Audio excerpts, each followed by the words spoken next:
I just pressed the go live button. I'm going to be back in a minute. I've unmuted myself. As I was explaining to Liam, I ate a pizza last night, and then, like an absolute man-bear pig, my partner came home from seeing her friends with enchiladas, which I love, and I ate them. And now my stomach is unhappy with me. Yes. So, BRB.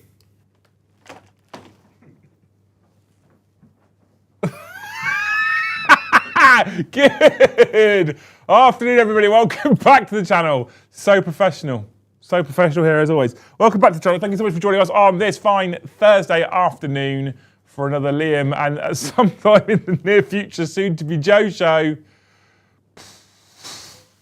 He warned me. He said, when we go live, there might be a point where I have to aggressively remove my microphone and run to the bathroom.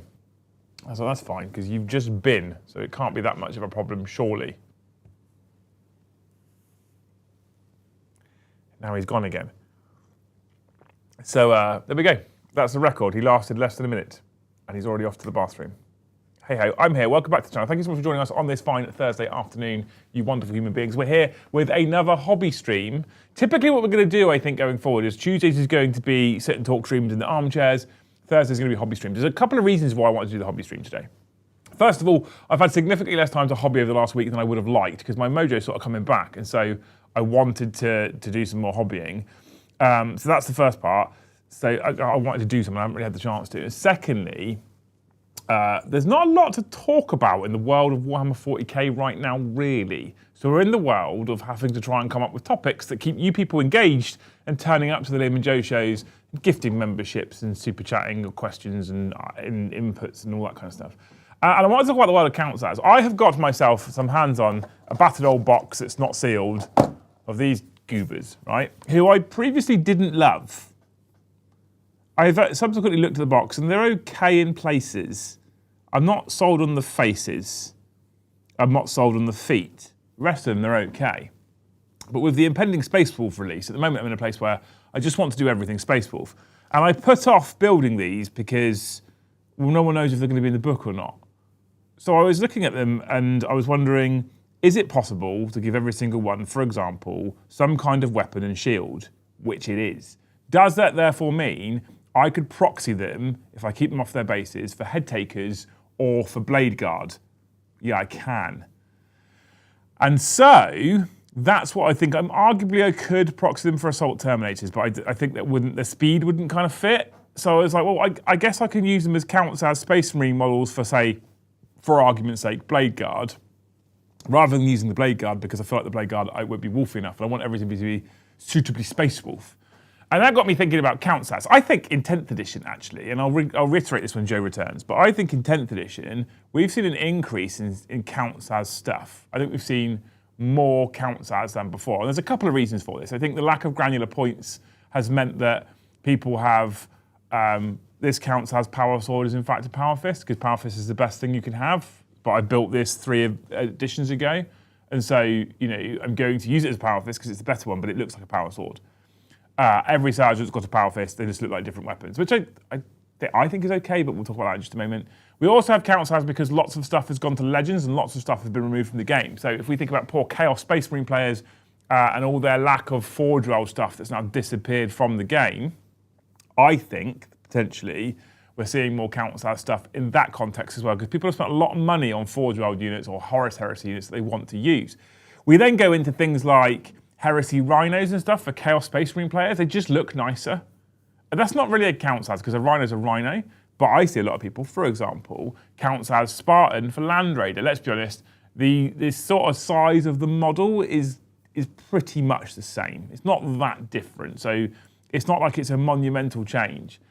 And it got me thinking, like, are we seeing it more often than we were before? Is it more common than it was before, and is it okay? Because I think that for the most part at least, I'm pretty okay with it. There's a couple of times I've seen some incredible armies where people have gone counts as, I've converted everything, and I think that's super cool.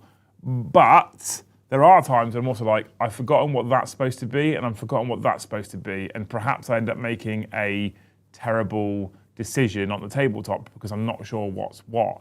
There's other counts as scenarios whereby if a person tells me every sergeant is obvious because they've got a red painted helmet and they have some kind of special melee weapon, they're all my intercessor units, but they've all got power fists. One looks like a power sword, one looks like a power axe, one looks like a lightning claw, but they're all power fists. I mean, I'm kind of okay with that because it's quite easy, right? It's quite easy. So, you know, at that point, I think it's not too difficult. But if someone's like, this one has got a melter gun, and this one's got a plasma gun, and this one's got a power fist, and this one's got a power sword, and this one's got... Like, at that point, I'm kind of like, that's now not easy to follow. So, you know, I think that there's a line to be drawn. I just want to know what you guys think about it. At some point, Joe will come back as well. So I'm going to pull these things out and see if I can turn them into something that I like, which might not be easy. Because I don't love these kits. I don't detest them, but I don't love them. But I want to see, I like the big runic axes. I'd like to know if there's a way I can use those for other models in the army. It's very disconcerting, by the way, that I can hear my own voice on Joe's phone in the toilet. Must be a difficult wank for him, I'll be honest. But I've never actually built these before. I've just seen them, so I wonder if maybe building them and put them together will mean I like them a bit more. But what I don't want to do is I don't want to be in a position where I have anything in my Space Wolves army that isn't Space Wolfy. So I'm kind of like, apart from perhaps vehicles, like gladiators and repulsors and stuff like that, I don't really want normal blade guard. I don't really want normal assault intercessors if I can help it. That's my hope and intent anyway. Whether I can actually pull that off remains to be seen. There's a couple of poses here I don't love that might require some work. But anyway, let me know what you guys think about this whole situation with counters, because I think it is more common. I think it is more than we've ever seen it before, which is interesting. And Joe, can you turn me down in the bathroom when you've got your cock in your hand, please? It's very disconcerting. Joe's already commented on this chat. I think that's the problem.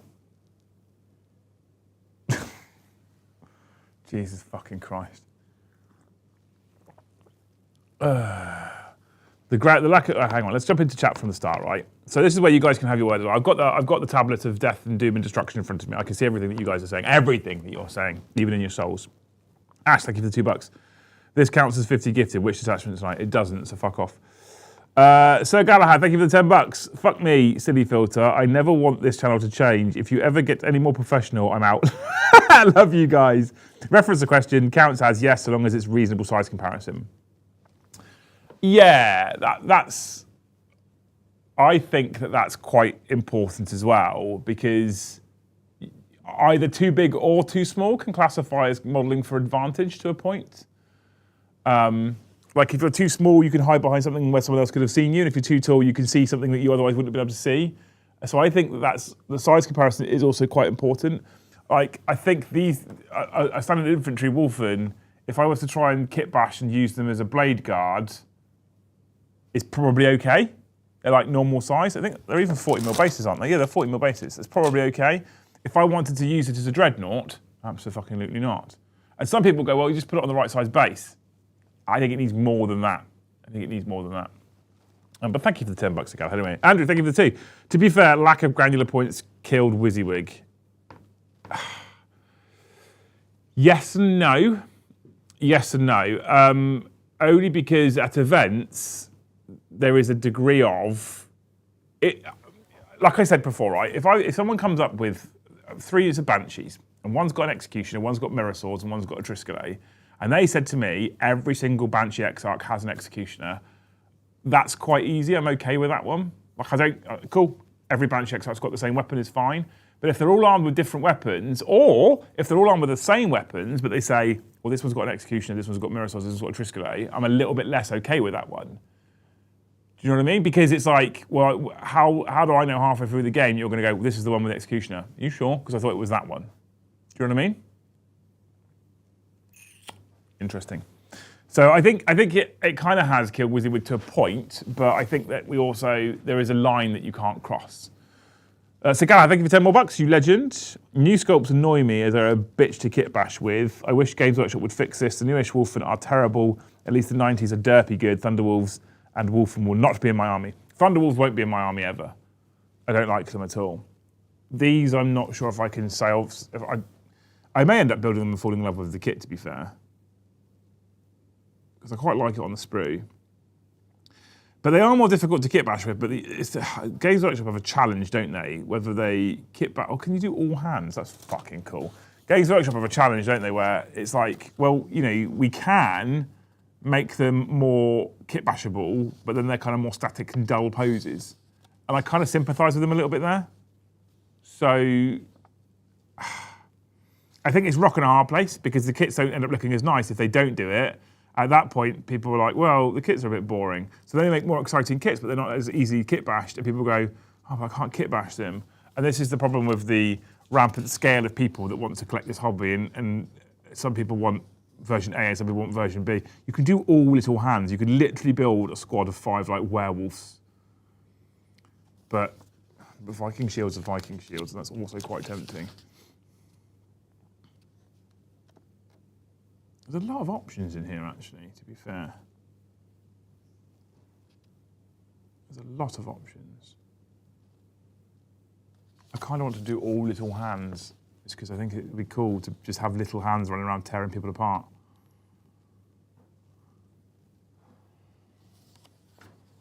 That's a deep sigh. I left part of myself in there. Yeah? Yeah. Thank you, Sigala. Anyway, Joe, thank you for your tea. Yeah? Yeah. That was wonderful. Thank you so much. Have you ever seen the film, I want to call it Hall Pass? No. Where 2 guys basically get a ticket from their partners where they can go out and do whatever they want and sleep with whoever they want kind of thing. Right. Because they're missing the old days. Okay. There's a brilliant scene in that where someone sneezes and poops himself. Right, okay, that wasn't where I thought you were going. But Yeah, and it was almost if I was here any longer, that scene would have been recreated. Would it? Right here. Right. Yeah. Okay. Well, I did my job of entertaining the people. I forgot to I was watching. I heard it was very off-putting. Yeah. Hearing myself in the bathroom. Yeah. On like a 30-second delay from in here. Yeah. I forgot to turn the screen around as well, so I can see how many members we've got, which is so far only 5. Well, I find it. I wanted to keep up with what you were saying, right? And one of the weird things I don't like about is you're talking about the concept of like WYSIWYG and stuff. Yeah. Is that I feel like non-imperial armies kind of get away with murder. Oh, okay. In what way? Right. So like some people. Like, if you look at like some of the Drakari weapons, some of the Eldar weapons, some of the Tau weapons, most people couldn't point out what they are. Yeah. And the people that run those armies might take advantage of that. Because people are like, well, people can't tell the difference between a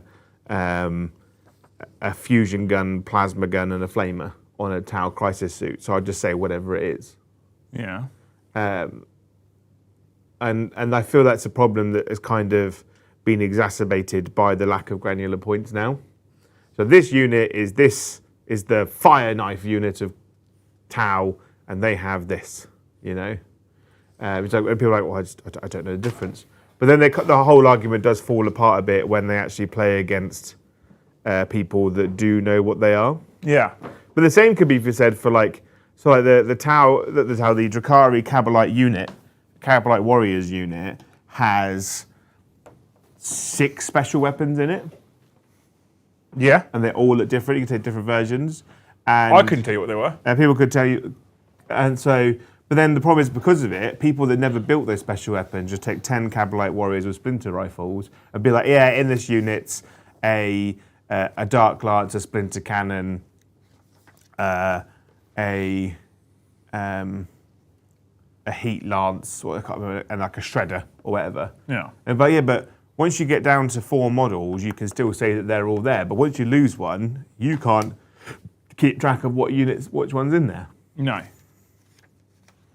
But it's like, and then you've got things like, when is proxies modelling for advantage and disadvantage? Well, right? this is the thing, is I've had the experience as well where it's like, oh, I've killed the unit with the melter gun, for example. And I'm like, no, you haven't. No, I have. No, you haven't. Oh, hang on a minute. Which one have I killed then? Yeah. And that gets fucking irritating very quickly. Oh, yeah. And it's like, I play like someone who's running D is like, well, this guy here who's got 2 big hands has got power fist, and the guy he's got big hands but they've got long fingernails. He's got like flamers, you know. They're all the same but different.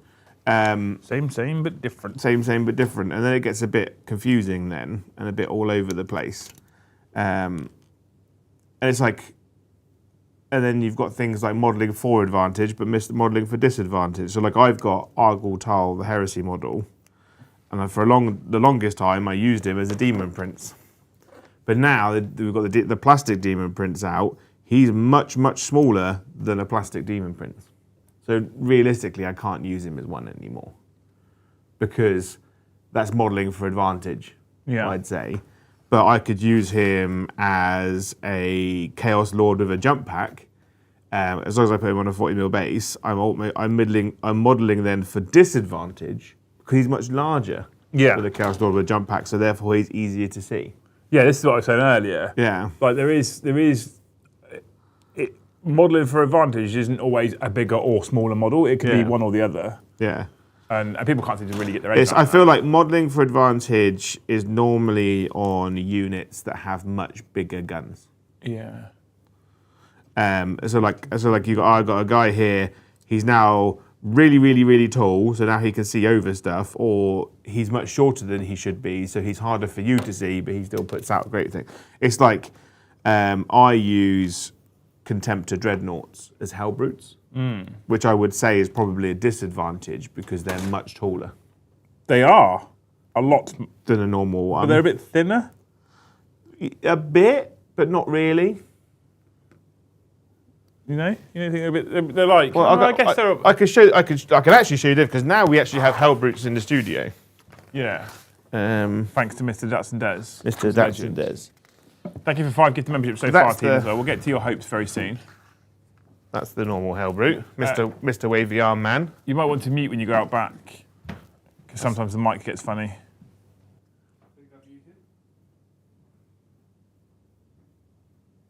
I'm really torn here, team. I kind of want to do the big jumping man with the claws and see if I can put the Thunderhammer and shield on him. Because that looks cool. I'm doubly modelling for disadvantage on this one because he's on a much taller base. Yeah, so you say for disadvantage though, but arguably there's points where he can see more. Yeah, but he's got 2 fists. Yeah, true. Okay. So more can see him. He's actually in a worse position. If, for instance, he had a las cannon or a multi-melter or something, I guess then he can see over tanks. Right, Joe, what I want to do here, right, what I've learned is pose number 1 for this man has got fancy wolf stuff all over him. Yeah. Pose number 2, 3, 4 don't. Yeah. But I don't want pose number 1's weapons. Fuck off, fly. But I don't want pose number 1's weapons. I want pose number 5's weapons. But can I put that hand on that arm and that shield on that arm? Well, it depends on the sprue, doesn't it? Well, they are just cut off at the hand for both sets of weapons. Well, that should be a problem then. They're just cut off at the hand. Yeah, it'll be all right then. Be fine. Don't be worried about. That the pose might look shit. Well, you know, sometimes maybe good.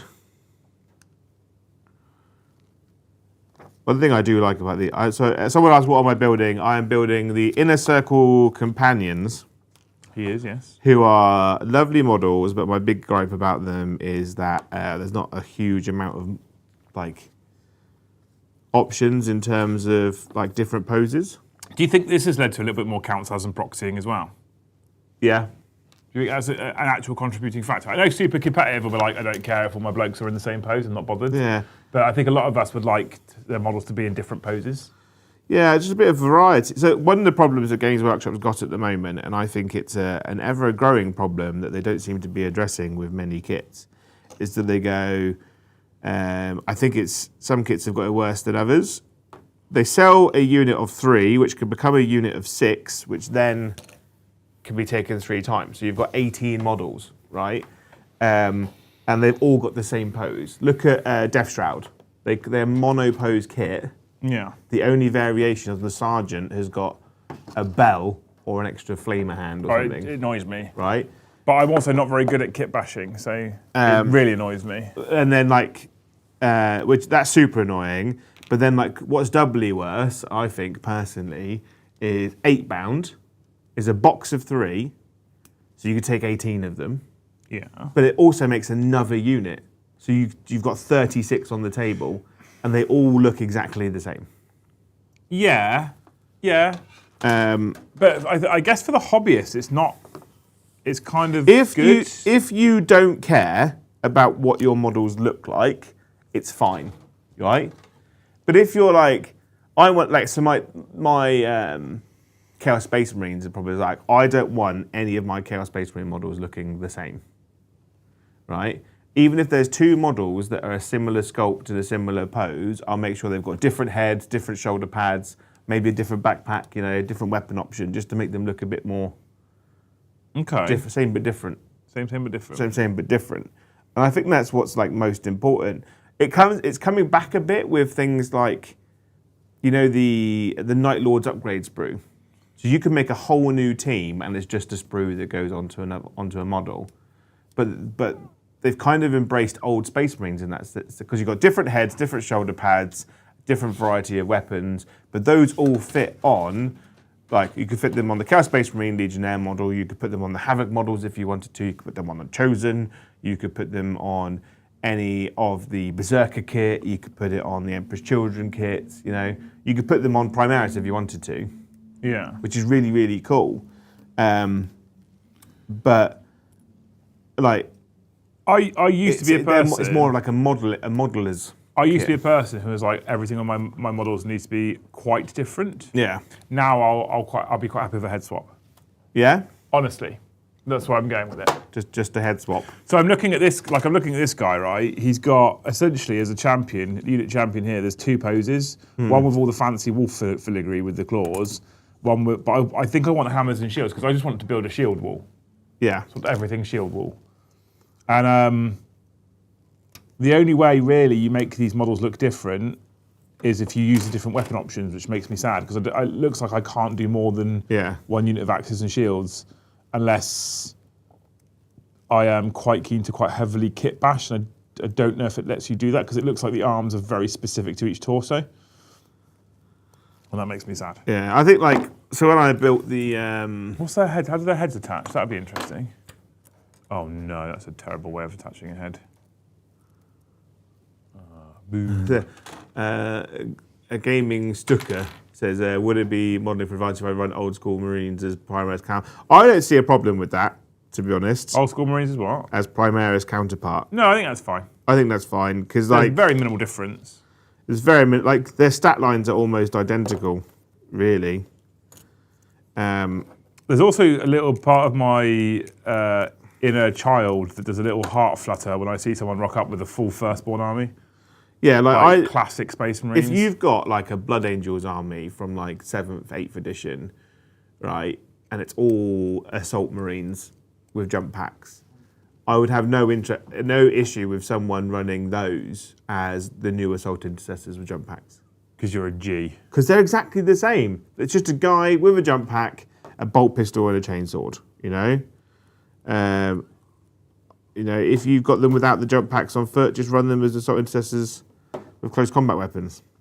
There's no real... It's like the new Death Company unit. You're almost better off running Firstborn Death Company because they just look better, They've got a bit more flavour, a bit more panache. I do kind of love an old Firstborn army. I can't bring myself to do it, but I do kind of love it. Yeah. Would you ever collect a Firstborn army again, Joe? I'd be tempted to do a Firstborn army. Would you? Yeah. I technically do with Chaos Space Marines. Lol. That's a big old banner he's got there, isn't it? It's a big old banner. I thought you'd like that. It's nice. You like a big banner, don't you? I want to get the Terminator Ancient that came in Warhammer Heroes 2 or 3, the red ones.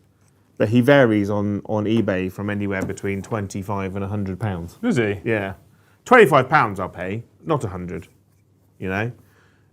Especially when he came in like a £7 blind bag box kind of thing.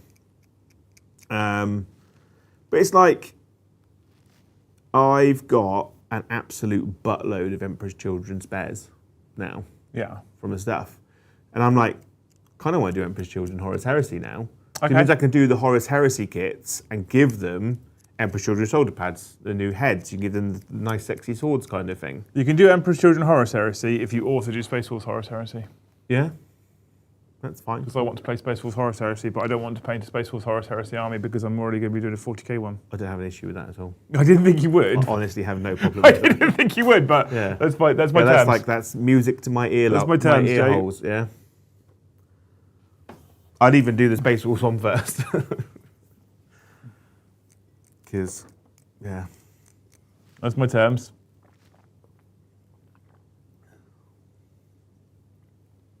Philip Maddock is trying to full send me. Joe, what's Joe's thoughts on CSM Legionaries having las cannons but don't get one in the box? If you're going to upset him, chat, the least you can do is gift 5 memberships. Yeah, first. you could at least pay me to answer that question. Honestly, it makes me a little bit sad for the rest of the book, right? Because it's a higgledy-piggledy of contradictions in rules writing. Because some units, like, what is that? It's like a crisp. Do you just like sneeze? Crisps everywhere. That's when I spat at you earlier. Oh. It's like, and this is appearing in a lot of books as well, and it bugs me, but not lots of them, is that when Games Workshop goes, some units in this book are locked to the things that only come in their box, a la Harlequins, right? And then some of them are like, yeah, just take what they've always been able to take, you know? And it kind of bugs me. Like, having one rule for one unit and not the other units bugs me a bit. Like, I'm pretty sure the Tau Crisis Suit kit doesn't have all the options in the box to make one of their data sheet options. I don't know. I can't remember which one it is. I'm not a Tau expert. But one of them doesn't allow you to even build the data sheet. And it's just like, just be consistent. Either say everyone can just kind of take whatever the hell they want, like they have been able to historically, or do it so you can only use what's in the box. Yeah. Because like the Space Marine captain with a jump pack, he can take a Thunderhammer Storm Shield. Doesn't have those in the box, but has been able to take one historically. But I'm really torn on this one as well, because sometimes Games Workshop are damned if you do, damned if you don't, right? Yeah. So sometimes people are very upset if you can take things that aren't in the box and they have to go and find them from the kits, and it annoys them and they get angry about it. And then some people are like, no, I want more options because I want to be able to kit bash my captain and make him very uniquely my captain. And Yeah. And this goes back to the conversation we had previously about how Games Workshop has got to somehow appeal to a hugely wide spectrum of people, from your narrative hobbyists all the way through to your competitive three-tier, three-colour minimum people. Yeah. And I sometimes feel like they're stuck between a rock and a hard place, and they're never going to please everybody all the time. So when they've gone down the route of, here's all these units you can take, people whinge because they have to go and find a different model or find a bit site and buy the bits they need. I'm for that, by the way. Yeah. To be clear, I'm pro that, because you don't have to do it. I just feel like more expression in modelling hobby is needed, I think. Games Workshop used to love it, and then they got a bit scared of it because of the whole Chapter House lawsuit stuff. But I feel like they're starting to come back around again. Because I think they realised... What was the lawsuit stuff? So basically, they went after Chapter House Studios, who used to make third-party pieces, right? but they called them Blood Angels helmet, Blood Angels shoulder pad, Blood Angels. So they used the copyright names, basically. Or they used names that weren't copyrighted and kind of got away with it. That's why like loads of stuff, their names changed. So like, when like Age of Sigmar came out, I feel like that was also a result of the Chapter House thing, because like elves became A-elves, you know? Orcs became Oryx. Dwarves became Dwarden, because you could copyright those. Okay. Right. So, and they kind of got a bit scared of it, and everything kind of went push fit, because they were like, screw everyone that buys these third-party pieces that we don't really provide. But I think they've now started to re-embrace that. Like Space Marines come with flat-sided arms now, so you can put different arms on them. You can, like, there is a standard head size. Sometimes they're a bit tight when it comes to like torsos and legs. Like they're like interjoined pieces that aren't like separate anymore. But I think they've got a bit better. Okay. Because I think they've realised that like we can't stop them. I didn't know there was a whole legal thing about it. They've gone, we can't stop them from doing what they're doing, so we'll find a way around it. And arguably it's got worse now. I say worse, but I mean worse for Games Workshop, because 3D printing's a thing. Yeah. So it's even easier now for people to kind of sort of design their own parts and print them and use them. Yeah. So it's even less policeable now. I guess I have less of a problem when people are creating bits to convert their models and print them themselves. I have less of a problem than when people are selling parts. Yeah. That are just using someone else's IP. The one bit that really pisses me off about 3D printing is when Games Workshop releases a model, right? And then someone goes, cool, I'm gonna scan that or get it in, and I'm gonna make my own version, but it's gonna be much shitter, much more blocky. Not because they have to make it different because of copyright, and then when you see it, you're like, well, this is just awful. Like, all you've done is just made something worse. Who put a potato on this model? Yeah, and I'm like, just like, and especially like I remember I saw a whole bunch of Gaunt's Ghosts ones. I'm like, why go through all the effort of designing to then print a worse version of Gaunt's Ghost that you're only going to own once? Just buy the kit from Games Workshop. I guess I've never, as a person who's never been a model sculptor or designer, like I think honestly I can see the appeal to using a thing that you've fully designed yourself. Yeah. If you're not just copying what they've already produced. So if you're looking at Gaunt's Ghosts and going, I'd rather make my own version of Gaunt. Yeah. And you design it and it's not for sale, but you print it. And you make this, like, I think that's cool. Yeah. And you may end up finding a whole, like, army of 3D sculptors that people like Games Workshop could use in the future. Not that they would, because they probably won't pay enough. But do you know what I mean? Like, people expressing themselves that way is not that different to people using green stuff. I don't necessarily see the difference between a person going, I really want a wolf pelt for the captain in Gravis armor that doesn't exist anywhere. So instead of green stuffing it nowadays, what I'm going to do is I'm going to design it on a CAD file and print it. Yeah. I don't see the difference. Honestly, I don't see the difference. So I'm okay with that. I don't mind add-ons. But I don't mind. It's when they just do the whole model. Yeah, but again, if it's completely different, if they're going, this is my version of Gaunt, I'm not completely against it. If it's like, it's very obviously you just tried to print Gaunt. Yeah. It's a bit different. Also, Mikey's in chat. Mikey's in chat. Hello, Mikey. Yeah, hey mate. Mikey's become part of my Wednesday routine. Mikey also has said they also made models that Games Workshop had written rules for, but not released miniatures for. They lost as they can't copyright a model that doesn't exist. Yeah, I don't have an issue with that. But basically, I'm mostly surprised that Mikey's in chat and not on other people's Instagram pages getting himself banned. That's what I'm surprised at. Jay. He's doing the Lord's work. He's part of the cool kids club now. Yeah. He's gone up in our eyes. Absolutely, just fucking Giga Chad. I was going to use a different word then, but I'm not sure if I'm allowed to use it. It was a nice word. Oh, was it? Saying he's got a massive dong chode. Yeah. You don't hear that very often, do you? A chode. A chode. It's not a thing people typically want to admit to, Joe. I'll be honest. Having a massive chode. Having a massive chode, yeah. A big eggplant. But like it's like one of those weird things when they say like I'm like when you get the fakes, the China cast, We say China cast. They actually come from multiple countries. They come from different places, but historically it was always China cast, wasn't it? I don't like. It's just a complete rip-off. But when it's for units that Games Workshop don't do anymore, it becomes a bit of a grey area. Then I instantly become more okay with it. Yeah. If they stop making a miniature, they don't make that miniature anymore, and they don't sell it, and there's no way you can get hold of it legitimately. Yeah. I become more okay with it. I wouldn't go so far as to say I am okay with it, but I become more okay with it. Yeah. Because at that point, I'm like, well, there's no way you can legitimately get it. I'm sorry, I'm not saying your willy is gross. I'm saying it's beautiful, Mikey. I just didn't understand. I just thought it just meant penis. He likes a chode. Is it like cauliflower ears, but for your wang?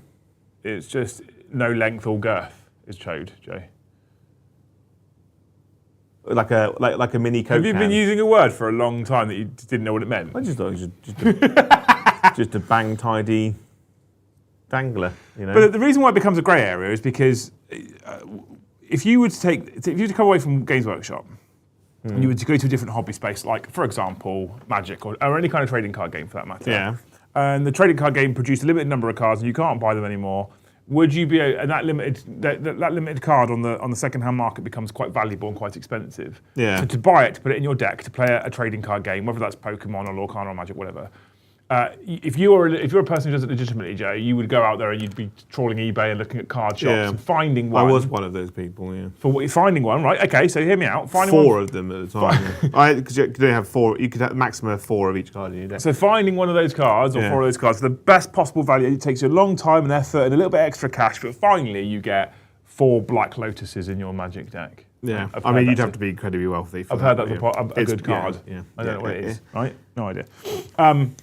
And then you come up against someone who's playing against you, and what they've done, right, is they've taken the image of it off of Google and they've printed it. My mate used to do that. Cut the paper into 4 and laminated it. Yeah.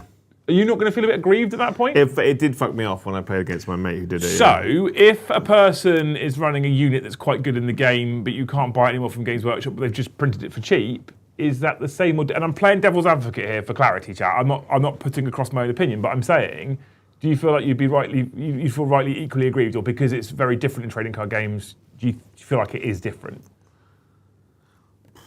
It's hard, isn't it? It's the same but different. It's exactly right. It's the same but different. Because it's like a lot of the times, if Games Workshop don't make it anymore, right? They don't support it anymore. They often don't have the rules for it anymore either, right? So quite often, some people that would be doing it are also like using them as proxies. Which is also it's also weird. So which is also very different in trading cards, because often limited cards have still got rules, right? Yeah. So I've seen I've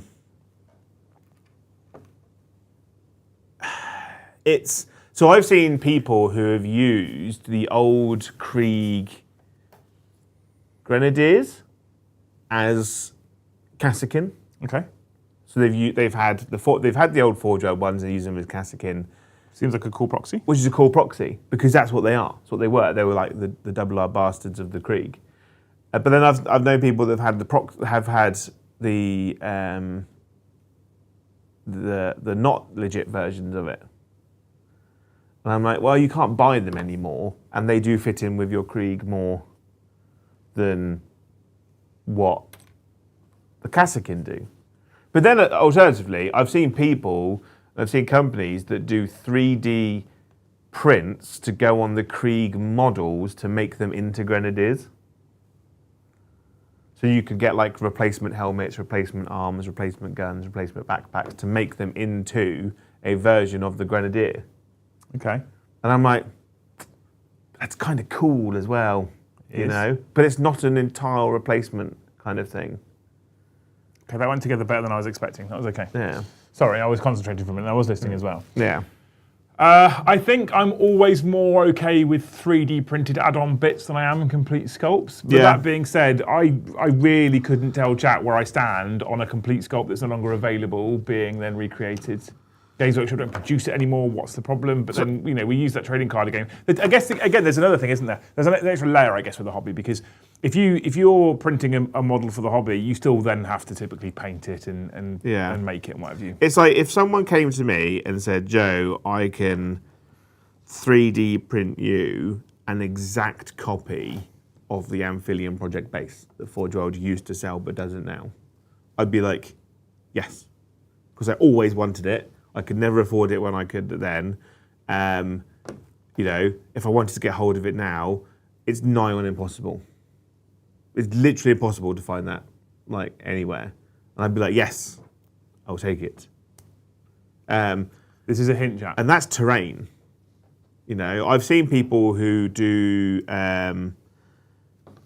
molds of the old Krieg trench system. And that was amazing. The trench. Did you see the old Krieg trench system? No, I don't think I did actually. I don't remember it. It was beautiful. Beautiful. Chat, we're on 13 of the finest members right now. Oh, that's annoying. I know it is. I know, but the arms on these guys don't fit all of them. No. Oh, that's lame. That's lame. They don't. Almost as lame as driving a BMW. Right. Into another car? Yeah. Oh no. We should do an academy on finding your indicator. Not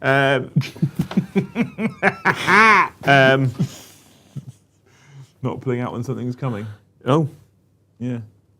Never pull out when something's coming. No, you never do that. No. Yeah, it's odd.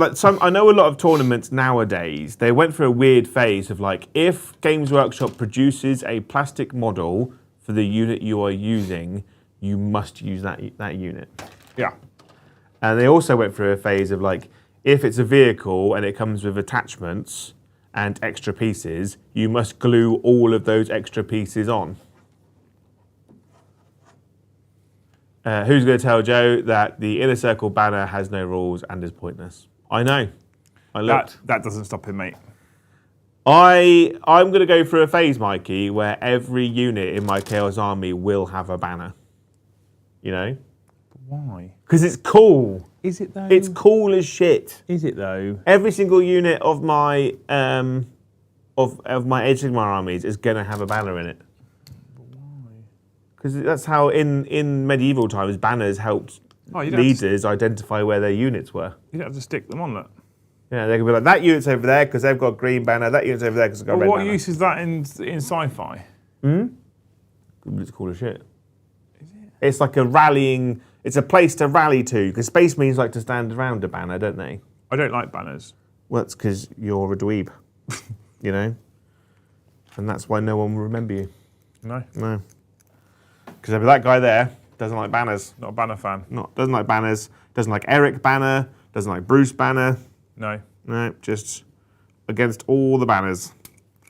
But I do like the idea that the banner does have a rule because the unit is OC2, right? Are you making up a rule now? So in Sanguinary Guard, if you give them the banner, they go from OC1 to OC2, right? So what I feel like the banner in this unit was supposed to do, but they just went, don't build the banner, and the unit's just OC2 anyway. Yeah. Because Dark Angels are better than Blood Angels. Part of me feels like they went, you know what? You don't you can just use him as an ancient. Just buy more excuses to buy more of these boxes, because you can get I was looking at an idea of having Azrael and an ancient in here, and then the ancient takes them up to OC3. And that's exciting, isn't it? So, have you ever had a really negative, shitty proxy experience, Joe? I have. I didn't play against them, but one of my friends played against them. Don't lie. and it was a army that was it was AdMech or GC. I can't remember what it was, but the models for the army were Skaven. You know, and he's already playing against an army that he didn't know the rules for or what the units were because he's quite new to the game. And the guy was like, "Yeah, this unit is." Oh, it's AdMech, I think. This unit here is robots. This unit here is infiltrators. This here is Rostalkers. This unit here is Skitarii Rangers. This unit here is Skitarii Vanguard. Mm-hmm. He's like, it's all Skaven. I don't even know what the Skaven units are, you know? And it's like I saw the army and it looked really, really cool. The conversions were really, really cool, and he'd done all the work to put it in. But at the same time, I couldn't have guessed what those units were. Because I was like, these are rats with guns. These are big rats with guns, these are little rats with guns, these are rats with wheels for feet. And I'm like, ultimately, it looks really, really cool, but I don't know what any of it is. Yeah. So you kind of end up in a situation where you and your opponent are like, you constantly have to ask your opponent, what's this? What does this do? So, nice guy, cool army, yeah, but very difficult to play against at a tournament setting. Yeah. Okay. That's where banners would be useful. Because the Skaven can have a banner, and it could go Vanguard on it, you know, or Ruststalkers and Infiltrators, you know? I don't think I've ever really had much of a negative proxy experience. I've had a couple of experiences where they don't have the weapon required, but I see it. They don't have the weapon required, but they say they have the weapon because, you know, especially now in 10th edition, because the points is fine. And then when you're killing models, so people say this thing, right? And I don't like this competitively. I'm more okay with it narratively. People say this thing. I've got a melter gun in the unit, as an example. Right, this isn't what happened, but I try not to use exact examples because I don't want to call people out on stream, basically. But this unit's got a melter gun. He'll be the last person to die. So, but Willie. But if you've got Willie. If you've got a guy on an objective and a guy not on an objective, and then this guy's fired the melter gun, and then he goes, "Well, this guy's died. He's the last one with the melter gun." Yeah. He's just chucked it to his mate, is he? Like and that's where like having weapon upgrades and stuff in a unit is an important lesson in terms of just model and unit placement. Yes, exactly. And if you don't do it properly, you're going to lose them. And this is things that we had to learn from before. Like if you misplace your sergeant, you might end up in a situation. It's like I've had little gripes at people where I've killed, say this guy here is on an objective, and this guy, the guy with the banner is a sergeant with the power fist. He's picked up both models. He's gone, okay, 2 have died. He's picked up those, and then he's moved that one onto the objective. Yeah. And I'm like, what have you done? No, if your power fist's dead, he's dead. Yeah. He's like, well, I want him to be alive. I want to go with the fist to be alive, but I want to kill those 2. But, you know, it doesn't matter. I'm like, it does matter. If you want to keep the guy with the power fist alive, you lose the objective. Yeah, exactly. Right? And that's the problem where things like people having a 10-man unit all with the same weapon and saying one of them's got the special weapon becomes a bit. It's non-modelling for advantage. But I don't feel like it's modelling for advantage, but not modelling because they haven't modelled it. But nowadays, because 10th edition says there's no points for the melter gun or the power fist or whatever it might be. Yeah. I now feel like I'm the bad guy for being like, I need to know which one it is. But I don't care if you. For clarity, I don't care if you don't have a power fist model in a unit, but one of them's got like a. You know, you can buy them. I was using them on Ray's Death Guard last week. You've got different colour, like base mounts. Yeah. So you can see who's part of which squad. So if he's like the guy with the red circle around him's got the melter gun, and each unit's got a red circle, each red circle is a special weapon, that's a very cheap way of showing me. Yeah. I know who's got it, that's fine. Yeah. Like I'm okay with that. You've done something to help yourself and your opponent. Yeah, 100%, that's fine. But when you're like, I'm proxying one of these models who all have bolt guns as a guy with a las cannon, but I don't have it, and then it's going to be a bit shady as to which one's got the las cannon, but he's going to be the last one to die, but you don't know whether he's the one on the like. That's when I'm like, come on, man. Like, you've got to play fair here. Yeah, and it's just a real. I think if you're doing proxies and you're doing stuff like that, I think the most important thing is just don't be a knob. You know, I mean that's a golden rule of Warhammer, right? You're almost like if you're going to an event and you're using a different model, or you've changed the model, or you've converted the model to be in a different pose or whatever, you have to own up to the fact that in situations you have to play where it's worse for you. Yeah. You know, I know that when I go to tournaments, right, and people can see my banners, that they're going to shoot at my banner and potentially kill the whole unit, you know? But that's where I've played people and they said, your army's really cool, I love all the banners, I'm not going to shoot at the banners because they're not part of the unit. And that would be a real dick move. But then there's some people who are like, oh, I love playing against your army because it's really easy to kill them. And that's how you judge people. You know, that's how you know if someone's a good person or a bad person. I was about to say, do you think it's a shame? And clearly the answer to that is yes. Yeah. Because, like... When I used to run GTs, I used to have to be like, right, people, when it comes... Because the question would come up all the fucking time. Yeah. This is in the previous edition. Right, people, true line of sight's a thing, but please use common sense. Yeah. So what I would typically say is, if it is torso or weapon, yeah. Okay, cool.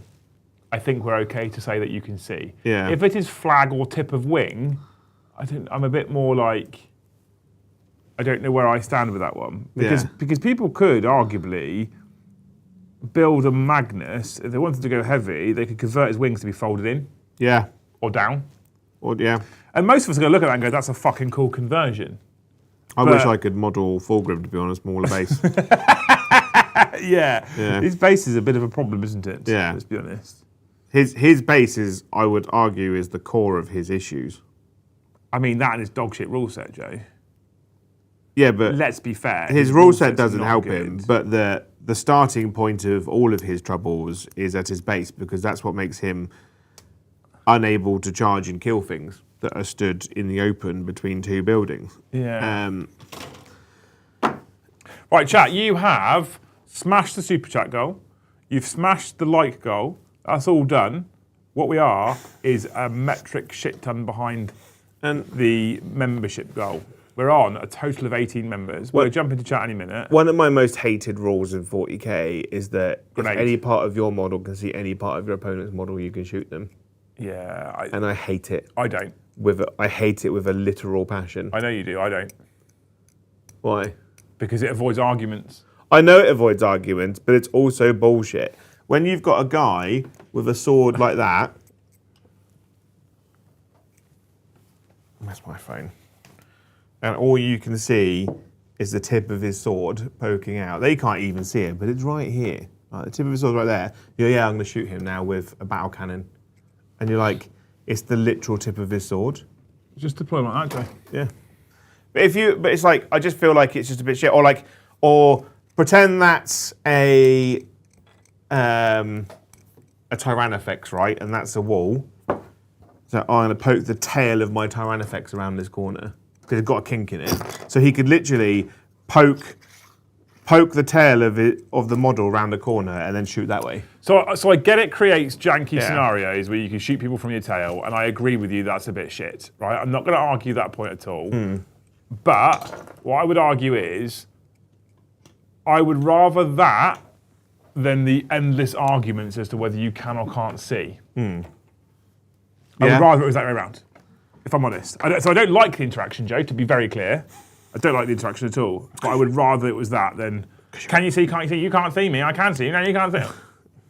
That grips me then. I'm going to get the fan funding up from these beautiful fans of ours. 12. I'm not comfortable with the fact that it's called fan funding. No? Community funding is what it should be called. But they are our fans. I don't like the word fans. Is it the Riddlestone Raider, or whatever his name is? We're a collective. They're a part of us, Joe. We are a conglomerate. Yeah. So I got to you having a poo. Yeah. Tank, thank you for the $10. I try to be as WYSIWYG as possible as I build for Rule of Cool. However, as long as it is clear what it is, I'm all good. It is necessary for some, i.e. Grey Knight Paladins, not all options are in the box. Yeah, I get that. And not all options create a problem unless you're happy to raid bits boxes and eBay. For me, in a similar situation, is that none of my Lehman Russes have sponsons. I've got the sponsons at home, which I'm going to build and paint and put onto them. Yeah. But at the same time, it's like I don't like saying that they've got multi-melters, you know? Because the profile of my tank is now smaller because there's no sponsons on the tank.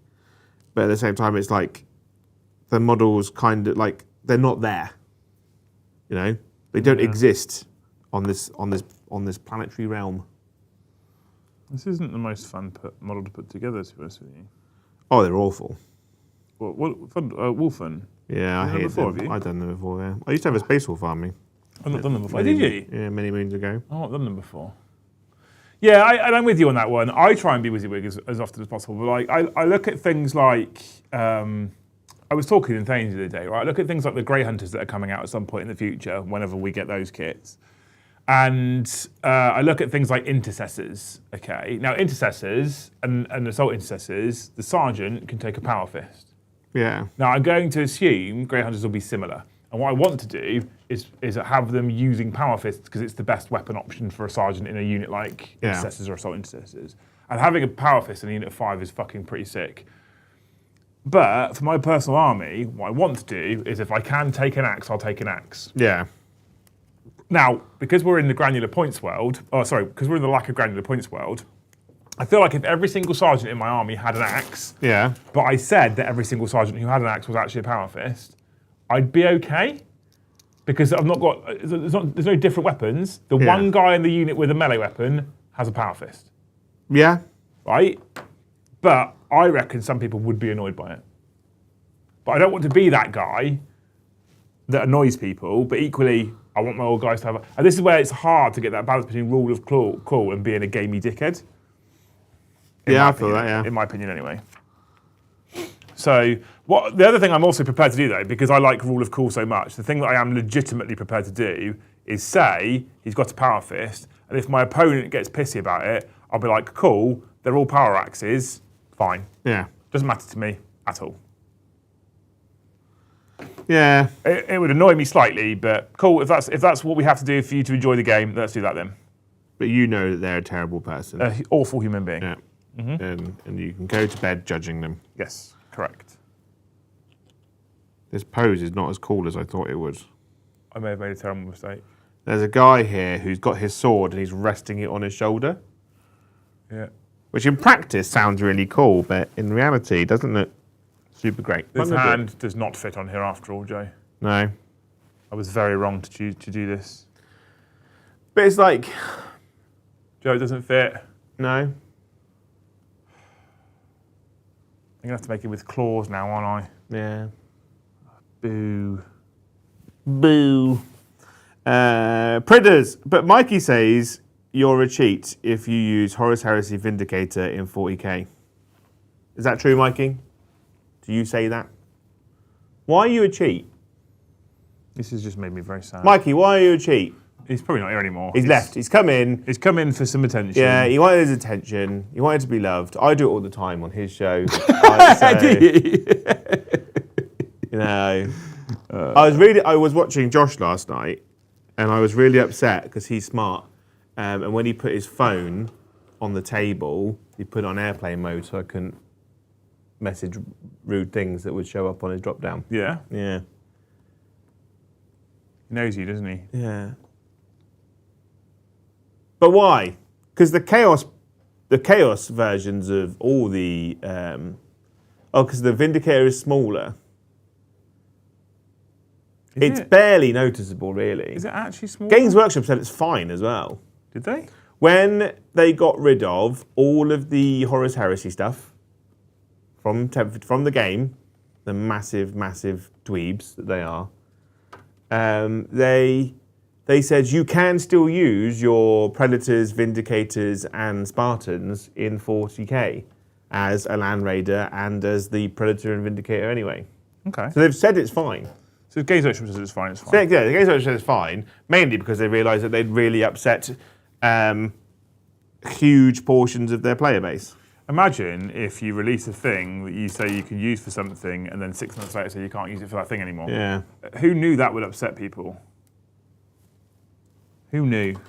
Oh, I've just realised that if I gave him the sword on his shoulder, I've got to give him that fucking Gun.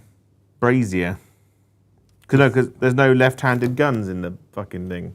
That's what bugs me about this. And then you have to do shenanigans.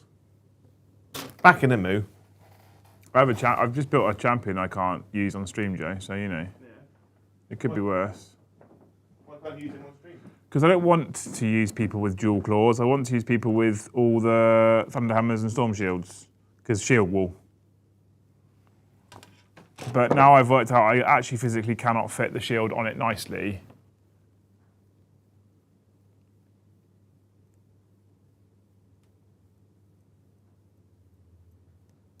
It's rather quite upsetting.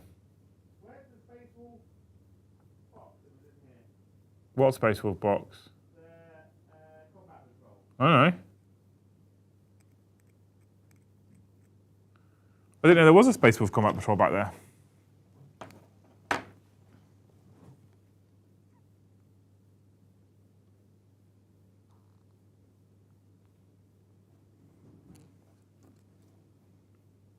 He's rooting around about. Have you muted yourself? Has he muted himself, chat? Or is he just out there rooting around? So you can all hear him.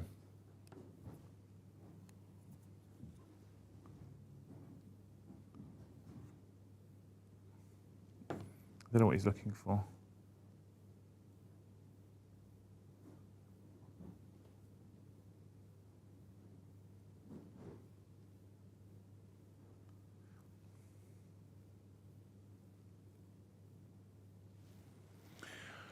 Thank you so much, Kazarian, for the 5, you legend. I played versus Orcs. He could have told me their weapons were out. No clue. Completely on faith. Less than 5% of the community could identify weapons on site. True. Facts. Facts. And I think less than 1% of the community are going to use it as an advantage. Do you know what I mean? Like, most people aren't going to be a dick about it, and most people aren't going to lie mid-game. The sort of number of people that are prepared to be dishonest about what they have for advantage is lower than I think some of us think.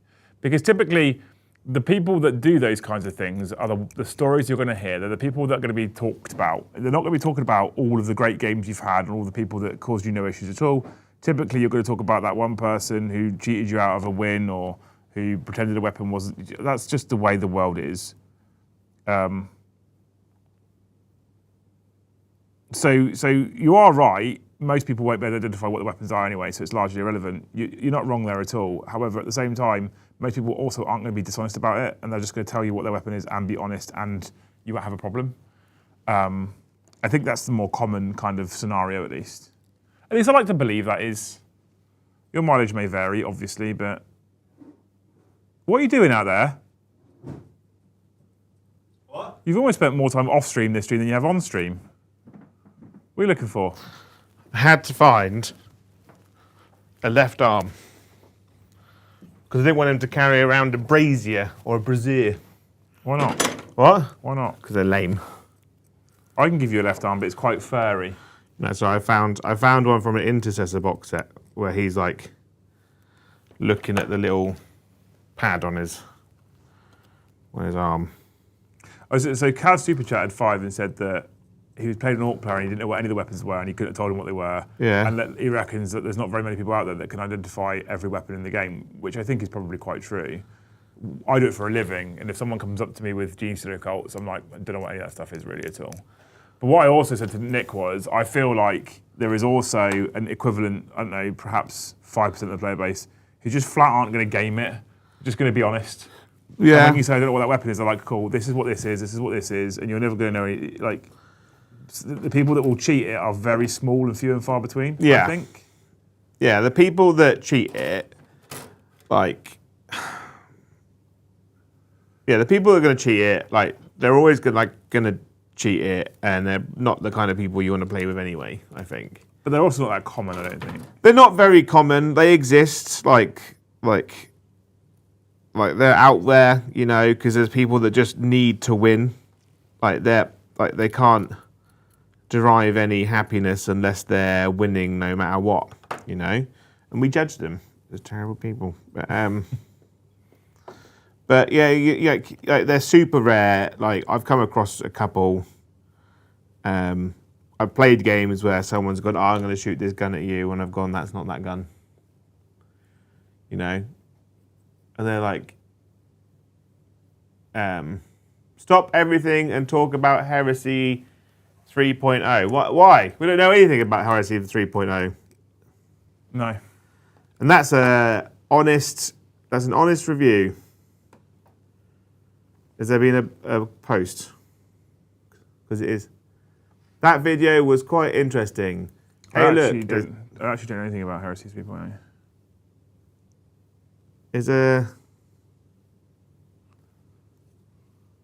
something about Heresy 3.0 news? This happened yesterday when, like, Mikey's chat were talking about an update that had dropped, and I was like, I don't know what you're talking about.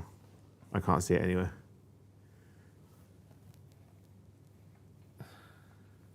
John, I don't know what you're talking about. If you've seen something, link me to it. Send me a link. Please. Please. Now. Thank you. I miss John. He's on about coming out with Space Wolves and Thousand Sons Heresy armies. Oh, yeah? Yeah. There's a YouTube video for Horus Heresy, apparently. Do you reckon they're going to do a Horus Heresy Warhammer World Day again? Get all the fucking creators taking circle jerk pictures of each other and posting it on Instagram and saying nothing about actual Heresy. Yeah, I didn't even, if it wasn't for the fact that I knew why people had travelled there, if I didn't know why people had travelled there, I wouldn't know what event was going on that weekend. That video is cringe. Sorry, Daddy. Joe and I'll put it on the iPad in a minute. We can live react, although you won't see the video at the same time. Yeah. What's this? Joe, as a fellow Raven Guard player, I'm interested to hear about how you give them more flavour. I'm already running 100 bee keys outside of Primaris upgrade sprue. I find them limited in other options. So what I've done on mine is all bee keys. All the shoulder pads on normal Space Marines I've replaced with the Horus Heresy Mark 5 smooth and knobbly bobbly shoulder pads. Did you use the knobbly bobblies that are cut in half? Yes, and it was horrible and I hated them. But there are I don't hate this model, you know. other ones is like, if you can find like feathers and stuff, like they exist out there. You get some crow things. You can find feathers that exist out there. Yeah, for like feathers do exist, Joe. Yes. Model size. Oh right. He's put a link in there. Hang on, I'll pick it up on the iPad in a minute. Yeah. No way. What? There's people. Have you seen the release schedule? Those people don't work at Games Workshop. They're way too clean. You sure? I think it's just hearsay. You've been waiting a long time to say that, haven't you? Yeah.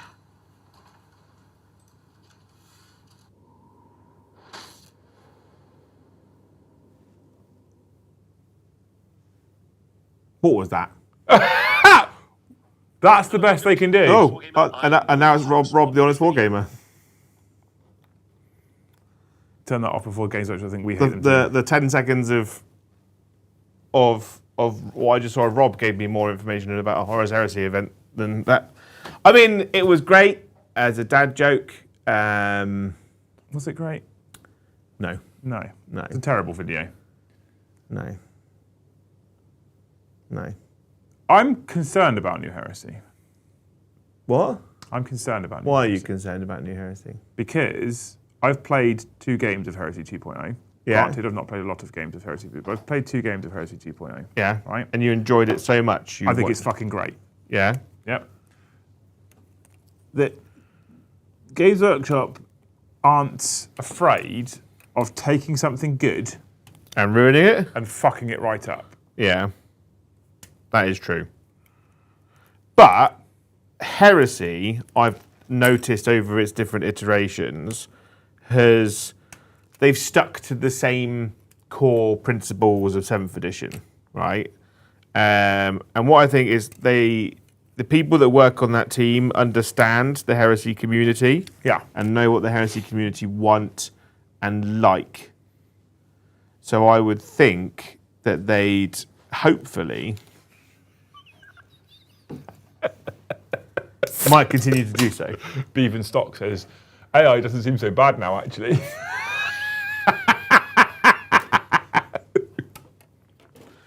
Don't. Oh, amazing. It's horrible because it's true.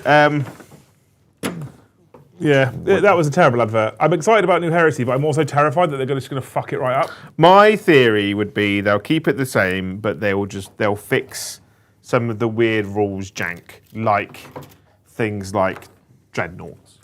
You know. I also think that the Horus Heresy design studio understand what the Horus Heresy community want, and they realise that if they made Horus Heresy into Warhammer 10th edition, that they just immediately lose their entire war. Because what would happen is the entire Warhammer Heresy community will just be like, cool, we won't play it, we'll just play the current edition. We won't play this new edition, we'll play the edition that always happens. Because most of the people that play Horus Heresy, and I'm sure, and I'm sure John won't mind me saying this, is most of them are disenfranchised 40k players. A lot of them are, yeah, I think. I think a lot of them play Heresy. Heresy is the refuge for the disenchanted 40k player. Every time 40k goes through a rough patch, the amount of the numbers of the Horus Heresy community swell. Yes. And then once they fix 40k, they kind of drift back again. I don't hate this guy, but I didn't want to build this guy. Yeah. But I ended up building this guy because he's the only version you can build with using the fancy champion torso, Yeah. which makes me sad. Could you just say that he has got a Thunderhammer Storm Shield? No, because I think that would annoy me because I know he can actually have a Thunderhammer Storm Shield. There's Yeah. options in the box. So this particular one might stay grey for a while.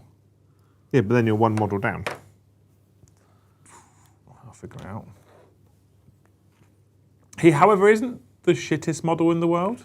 The one thing I don't like about him is that you have to fit the backpack to fit the arms, and I don't like putting backpacks on. No. No.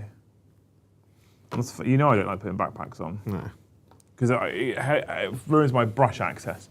Cray, thank you for the 1,000 Japanese yen. It def seems to be more of an Imperium issue since most people don't know what Xenos weapons look like. Yeah, I think that's quite true, to be fair. I've definitely played games with Eldar at tournaments where people go, I don't know what half that stuff is or does. I've definitely played games with Imperial armies where people go, I know what everything does. Yeah. But it's weird. Do you not think it's weird, though? What? I'd love to know 40k players. Yeah. I'd love to know what the percentage of player base is versus, because why is it so obviously known what a lance cannon is, but it's less obviously known what a bright lance does? It's because Space Marines are the poster child of 40k. They're the ones that's in everyone's faces. They're the ones. I guess a lot of the weapons are also kind of duplicated. So las cannons exist in Guard. Yeah. Multi-Moses exist in Sisters. Yeah. Space Marines. Everyone's got heavy bolters. Everyone's got plasma. Yeah, maybe that's why. Yeah. That's probably why. Chat, we're on 30 gifted right now. 20 more, we get to 50. We get to halfway. That'd be amazing. I believe in you. You can do it. There's 321 people in chat. We can start a 5 gifted membership train. Do you want to start it, Jay? Choo-choo? No, Yes. just gifting 5. Why do I want to give 5? No, don't do that. That's a silly maths equation. Whenever Because you Luce- give me money and then I give you less money back. Exactly. So thank you, Joe. Yeah. Because Luce often, when she gets gifted one, she gifts one back. I'm like, we're just giving YouTube money. Yeah. It doesn't make any sense. You've just given YouTube £1.50. That's like paying tax on your tax. Yeah, exactly. Yeah. Yeah. Thank you so much, brother Erlen. Emperor's Children kits seem to find a good way of doing the arms, etc., so you can chop and change, question mark. Yeah, so like, I've got the flawless blade model, like arms on the infractor arms on flawless blades. It just works. They're quite interchangeable, which is really, really nice. That's good. Yeah, it's just a really nice. Oh my lord. I'm going to jump ahead slightly, Joe, as you may have guessed. Because you want to kiss him. I want to kiss the side of his face. Oh. John McCardle has meant that rather than being 20 away from halfway, we're now 20 away from total targets. Oh. Thank you, John, you fucking sexy human. Yeah. For 50 gifted memberships. Thank you, John.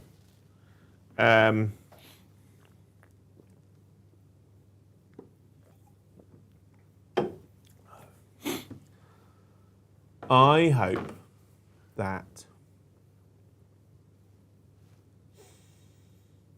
you get to be. I hope that when they do like a limited edition of the new Horus Heresy, I knew it would be heresy related. Because they will, won't they? They'll do a stupidly expensive over the top one. But I hope that you get, like if they do like 1,000 of them, you get number one. Oh. Yeah. One of one. Yeah, all the limited edition stuff that you buy for the rest of the year, you always get number one. John, there's no lack of enthusiasm for Heresy 3.0. There is a concern that they'll fuck it up. I had nothing but enthusiasm for 10th edition, and then it was a dumpster fire on release. I think what I'm going to probably end up doing going forward is having, unless it's because of simply things like model ranges. So I've got the world's highest amount of enthusiasm for Space Wolves right now, despite having no idea what the rules are, because the models are sexy. Well, when that box set comes through, I'm going to build it and paint it. That being said, because then my enthusiasm will be like this, right? And then if we read the rules, it's either going to do that or it's going to do that, to be honest. I really want to do Horus Heresy, John. I love Horus Heresy. I've played a lot of Horus Heresy in the previous editions. What did I tell you before John turned up? What did I tell you earlier about Horus Heresy? Oh, okay. Because we had a different conversation earlier. Careful, yeah. Don't share that one. Yeah. It wasn't about you, John, so don't worry. About Horus Heresy? Yeah. About John coming over? No, the one I told you earlier about Space Wolves and... Yes. You said, I've got so many Emperor's Children bits, I now want to do a Horus Heresy Yeah, so if I was army. going to do Emperor's Children, I'd do them with a mixture of the new Corvus armour and probably the Infractor kit's really nice. And I said It's to you... really close to it. And I said to you, you've got a green light to make Horus Heresy army, Emperor's Children, as long as you also at the same time do Horus Heresy Space Wolves for me to But play what with. armour mark would you want them to be in? All of the armour marks. I don't know. Just a moosh boosh of different armour marks. Whatever the coolest armour mark is. Well, that's personal preference, isn't it? Mark... Yes. So Mark 1, 2, Look a bit and derpy. 3 Look a bit derpy. are your Crusade Iron armour stuff, which is what you'd which I personally, if the new box set is either 1 to 3, I'd do an Iron Warriors army immediately with them, because that's like Iron Warriors, but because that's kind of what the Death Guard are in as well. Yeah. The Corvus stuff is a lot smoother, very close to what the new Grey Hunter kit is. Yeah. So you'd probably want Space Wolves to be in that. Yeah. You can also get away with Space Wolves only good Mark in Heresy. 4. What I want is You would want. I don't know what you'd like. no. You'd The want. Corvus armor is Mark 6, isn't it? Mark 6 is Corvus, yeah. Yeah, Mark 5 is what I want. Mark 5 is the best, and that would suit Space Wolves down to a T, in my opinion. What's Mark 5? So Mark 5 is an iteration of Mark 4, where after it was invented by the Raven Guard, right? But other people took it on.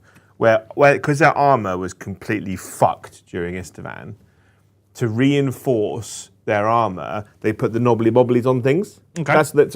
So Raven Guard invented knobbly bobbly armor because the shoulder pad became a symbol of being a veteran. But then they put the knobbly bobblies on like all different parts of the armor to reinforce it for I guess bolt rounds. It's what the Carcharodons wear. the Sharknadoes. So we're going to have to go out there and start building Lehman Russ now as well. Yeah. Mark V is the Heresy armor. Yeah. Okay. Because it was created because of the Heresy. So 20 members to go now, chat. Yeah, honestly, it's Knobbly Wobbly armor is the greatest, and I would literally just melt into a puddle of man milk. In everywhere. seriousness, if there's a new Heresy version coming, that is a strong possibility that Yeah. I reckon. I'm going to trigger some people here. I reckon you'll see more Heresy on the channel than you will AOS. Because I think that if Heresy 3.0 comes out and is good, and I give Joe the green light to start sorting out Heresy chapters, I reckon AOS goes down on his list of priorities. No, I fucking love AOS. We'll see. We'll see. Will we? Yeah. I know. I know how much you love fucking power armor. I absolutely I love power armor. I do all of them if I could. Beautiful. Right. Thank you so much, Tribune, for the 5 gifted memberships. Thank you, Tribune. I just poked myself in the nose. It's not the greatest gift in the world. It's just a Tribune. I hope that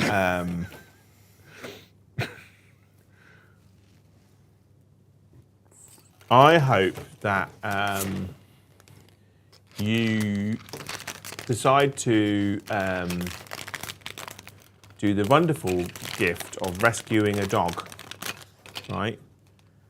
And when you go to the pound, I don't know where you are, the rescue place, that you select, you get a dog that's exactly like Fat Dog Mendoza from the cartoon. What cartoon? There's a cartoon called Fat Dog Mendoza. Is that what it's called? Yeah, What was the dog's name? Mendoza. He's a big fat dog. Because you don't want like something like Clifford, the big red dog. Yeah, he's pretty big, isn't he? He's pretty big. Like that's just Imagine picking up after him. yeah. Imagine trying to feed him. I'm much cheaper than him. You reckon? Yeah. I don't know if you are. Yeah. Like I don't think I could eat my body weight in food, but he could probably eat my body weight in food. I reckon you could eat your body weight. I've pretty much seen it. Yeah. Evan, thank you for the 1-2 gifted memberships. Ockendor, thank you for the 1 gifted membership. You're amazing. Pridders, thank you for the $10. He says, I remember when Games Workshop promoted conversions and counts as. In the Apocalypse book, they have a scratch-built train that created, counted as a Land Raider that could only move on the tracks. Very narrative, much fun. I miss that sort of stuff. They kind of went quite heavy into it for a while in like 7th or 8th edition, and they just shut it off, didn't they? Like One Last Huzzah. It's almost like they knew it was coming. One Last Huzzah off. It kind of makes me sad because there's a couple of little bits that I look at in, for example, Old World that I quite miss. Yeah. When it is, here's a character and he's cheap as shit, right? He's like 60 points. Yeah. He's got a bolt pistol, a chainsaw. If you want to make him a level 1 wizard, yeah, it's an extra 20 points. If you want to make him a level 2 wizard, it's 30 points. A level 3 wizard, it's 50 points. If you want to give him a storm shield, it's 10 points. If you want to give him a sword, it's 10 points, but a power fist is 20 points, but a thunderhammer is 30 points. Yeah. What you can also do is you can upgrade him to a chapter master, which is another 30 points. Like, I miss that. You go from this 60-point character to a 200-point monster, but it was 200 points. You know? Yeah, that was... I miss that kind of stuff, genuinely. Like, I really do. Like, where did lightning claws go? You know? Violet. I want to be able to... Yeah, but... Then what do they call them? Relic weapons? Frost weapons? Now? Currently, I don't know. I don't know if they have... Heirloom weapons? Probably heirloom weapons, isn't it? I hadn't looked at the data Like, sheet. I want to be able to make, for my Raven Guard, a Space Marine captain with a jump pack with lightning claws. Because that's narrative. But to do that, I have to say that he's got a plasma pistol and a power sword. They are called Wolf and Claws and melee weapons. Okay. They have 6 attacks. Yeah. They hit on 3s, strength 5, -1, 1 damage. Oh. So, like, I want... Of course, but that's one of the great things about Horus Heresy, right? Is that you can make your models and your characters just like that. You buy a basic captain, and you give him artificer armor, you can give him a bike, or you can give him a jump pack, you know? You can give him different types of power swords, different kinds of lightning claws, Thunderhammer Storm Shield. You can get consoles. You buy a guy, and then you choose what department of HR he works in. You know, where in the building is he? Is he a religious man? Is he a wizard man? You know, does he like blowing stuff up? Does he like shooting people in the head? You know, does he have a bike? Does he have a plane? You know? Yeah. I miss that kind of character creation. I do. And that's one of the great things about Horus Heresy. That's why I really like the consoles and stuff. Yeah, I think depending on what the armor mark of the new box set is, will probably dictate what Legion I do. I want to do Space Wolves. But you don't want Space Wolves in Mark II armor. No. No, so if the box set is all Mark II armor, then we do a whole chapter with the box. Yeah. And then we get another box of like Mark VI for Space Wolves. Yeah. Yeah? Yeah. That's what we do. What I want... What I don't want is any fucking wolf heads. I've got in a bag at home loads of the wolf heads, but the skull ones. They're better. Yeah. I've got loads of them. They're better. I'm okay with them. Yeah. I don't want the PT-13. old, like, power armor wolf heads. Mr. PT-13 sent me a bunch of them. Did he? Are we legit? Okay, we'll allow it. Yeah. Thank you so much, Kurt's Corner, the corner that Kurt exists in for the $5. He said, "What about with all the extra crap on bases? My Zerkers are on cork to raise them up." I don't think that really makes, like, putting them on a fancy base, adding some cork makes a massive difference. Yeah, You're I do it never all the gaining time. more than like a third of an inch, maybe half an inch maximum. Yeah. I don't feel like that's much of an issue, is it? It's not really. Like, You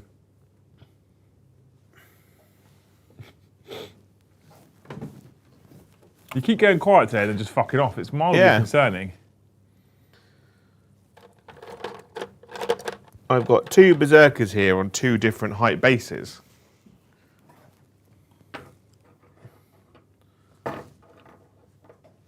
That base is much higher than that one. But it's only a couple mil. Yeah, we know it's different. You don't know it's different. And here's a guy who's not on a fancy base at all. Yeah. And that's a new Primaris Marine. He's nearly as tall as that guy. Yeah, I think it's fine. I wouldn't worry about that sort of stuff at all. All this stuff wouldn't bother me. Wee Man, thank you for 5 gifted memberships. Thank you, wee man. I hope that you have vegetarian enchiladas for dinner tonight, but they don't give you hot snakes. No hot snakes for you tonight. No hot snakes for Wee Man. Yeah. Thank you thank you so much for the 5 gifted, you legend. Phil, thank you for the $5. Thanks for the answer, Joe. I'm a CSM player, finding myself conflicted by this topic as well. Modelled my Black Legion in 8th with granular points. Yeah. Yeah, I think a lot of people that have been playing for a while. The only way in which I think that the lack of granular points becomes okay is if it stays this way forevermore. Now, I'm not saying I want it to, for clarity. Yeah. But if you're going to go through what is a monumental transition of everything's granular and people are worried about a plasma pistol costing 5 points, and a power fist costing 20 points, and a thunderhammer costing 30 points, and. If people are going to go through that pain of being worried about it and now no longer being worried about it, what they're going to do at that point is people are going to either buy new units or they're going to break arms off. Some people will just proxy. They're going to break arms off, break bits off, and then get it up to the scratch because I can now take this much stuff with these points. Yeah. So why wouldn't I? If GW U-turn in 11th or 12th edition and go back to where it was before, I think that probably brings them, despite a lot of us say we want granular points, probably brings them under a lot of hate because a lot of people will have made changes to their armies based on the fact that granular points don't exist anymore. What they need to do with granular points going forward is something that they already do now, but just better, is that they don't granular points the equipment in the unit. Okay. The equipment in the unit stays as it is, but you go, if you've got 5 people, you have a sergeant. The sergeant could take whatever he wants, and that doesn't change, right? If you have a unit of 5, you can take 1 special weapon. If you have a unit of 6, you can still only take 1 special weapon. If you go to 7, you can then take another special weapon, and then you get nothing through 8 and 9. And once you get to 10, you can take a 3rd special weapon, right? If the unit currently now can take special weapons. Or you go, this unit can take, a sergeant can take a special weapon, like a power fist. Another person in the unit can take another power fist, because I'm thinking about like Black Legion here. And then 6, you can take another one, and then you can take nothing until you get to 10. But once you get to 10, you can have like a lance cannon or something. Yeah. I think that's how you do it. But obviously, it means that you're not fucking around with people's armies that already exist. Yeah. So if you've built, Scions come in 10s anyway, which means that the only way you can make those granular is if you're allowed to take 5 mans. But it's like Scions is a case in point though, because Scions was one of those where Because Scions is the worst version of it, people, actually. not Scions actually. Kazakin were the ones where people went, oh, Kazakin are really, really good, but only hotshot everything. Yeah. And so built hotshot everything, and then Games Workshop went, now melter guns and plasma guns are flat, definitely worth taking over the hotshot volley guns. Yeah. And they don't cost any points. Yeah. So if you already own 10 Kazakin, all with hotshot, las guns and volley guns, you then have to buy a second box to make the guns, and you have to hope that you didn't throw the bits away from the previous lot from years ago. Keith says, can't afford a gifted or super today, but you're all highly entertaining and your efforts are greatly appreciated. Thank you, mate. Didn't you become a Thane, Keith? And you're not in the Thanes chat yet? Keith.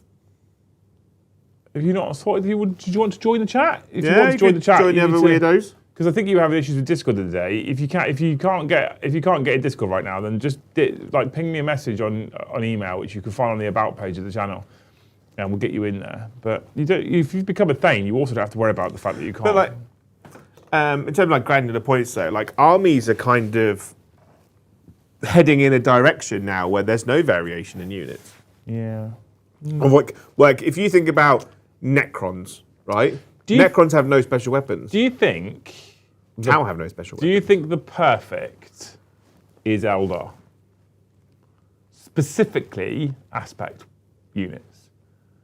Because if you think about aspect units, the baseline infantry and aspect units can only have different keys. Okay, can only have the weapon. So Scorpions have got chainsaws or whatever. Yeah, so and then the only person who can take any kind of upgrades is the Exarch. And often you look at those upgrades and you're like, there's a compelling reason to take each of them. I think Eldar have got it spot on. Yeah, so Necrons, Tau, Orcs are in a weird spot. If you look at Space Marines as a whole, excluding the Firstborn stuff, right? They're all pretty similar to Eldar, right? Blade Guard only have power swords and storm shields. Intercessors are separate squads, but they only have bolt rifles, and the sergeant has a power fist. The guys with the chainswords are all chainswords, apart from the leader who has a power fist or a power weapon. Death Company are the same now. Aggressors, Terminators.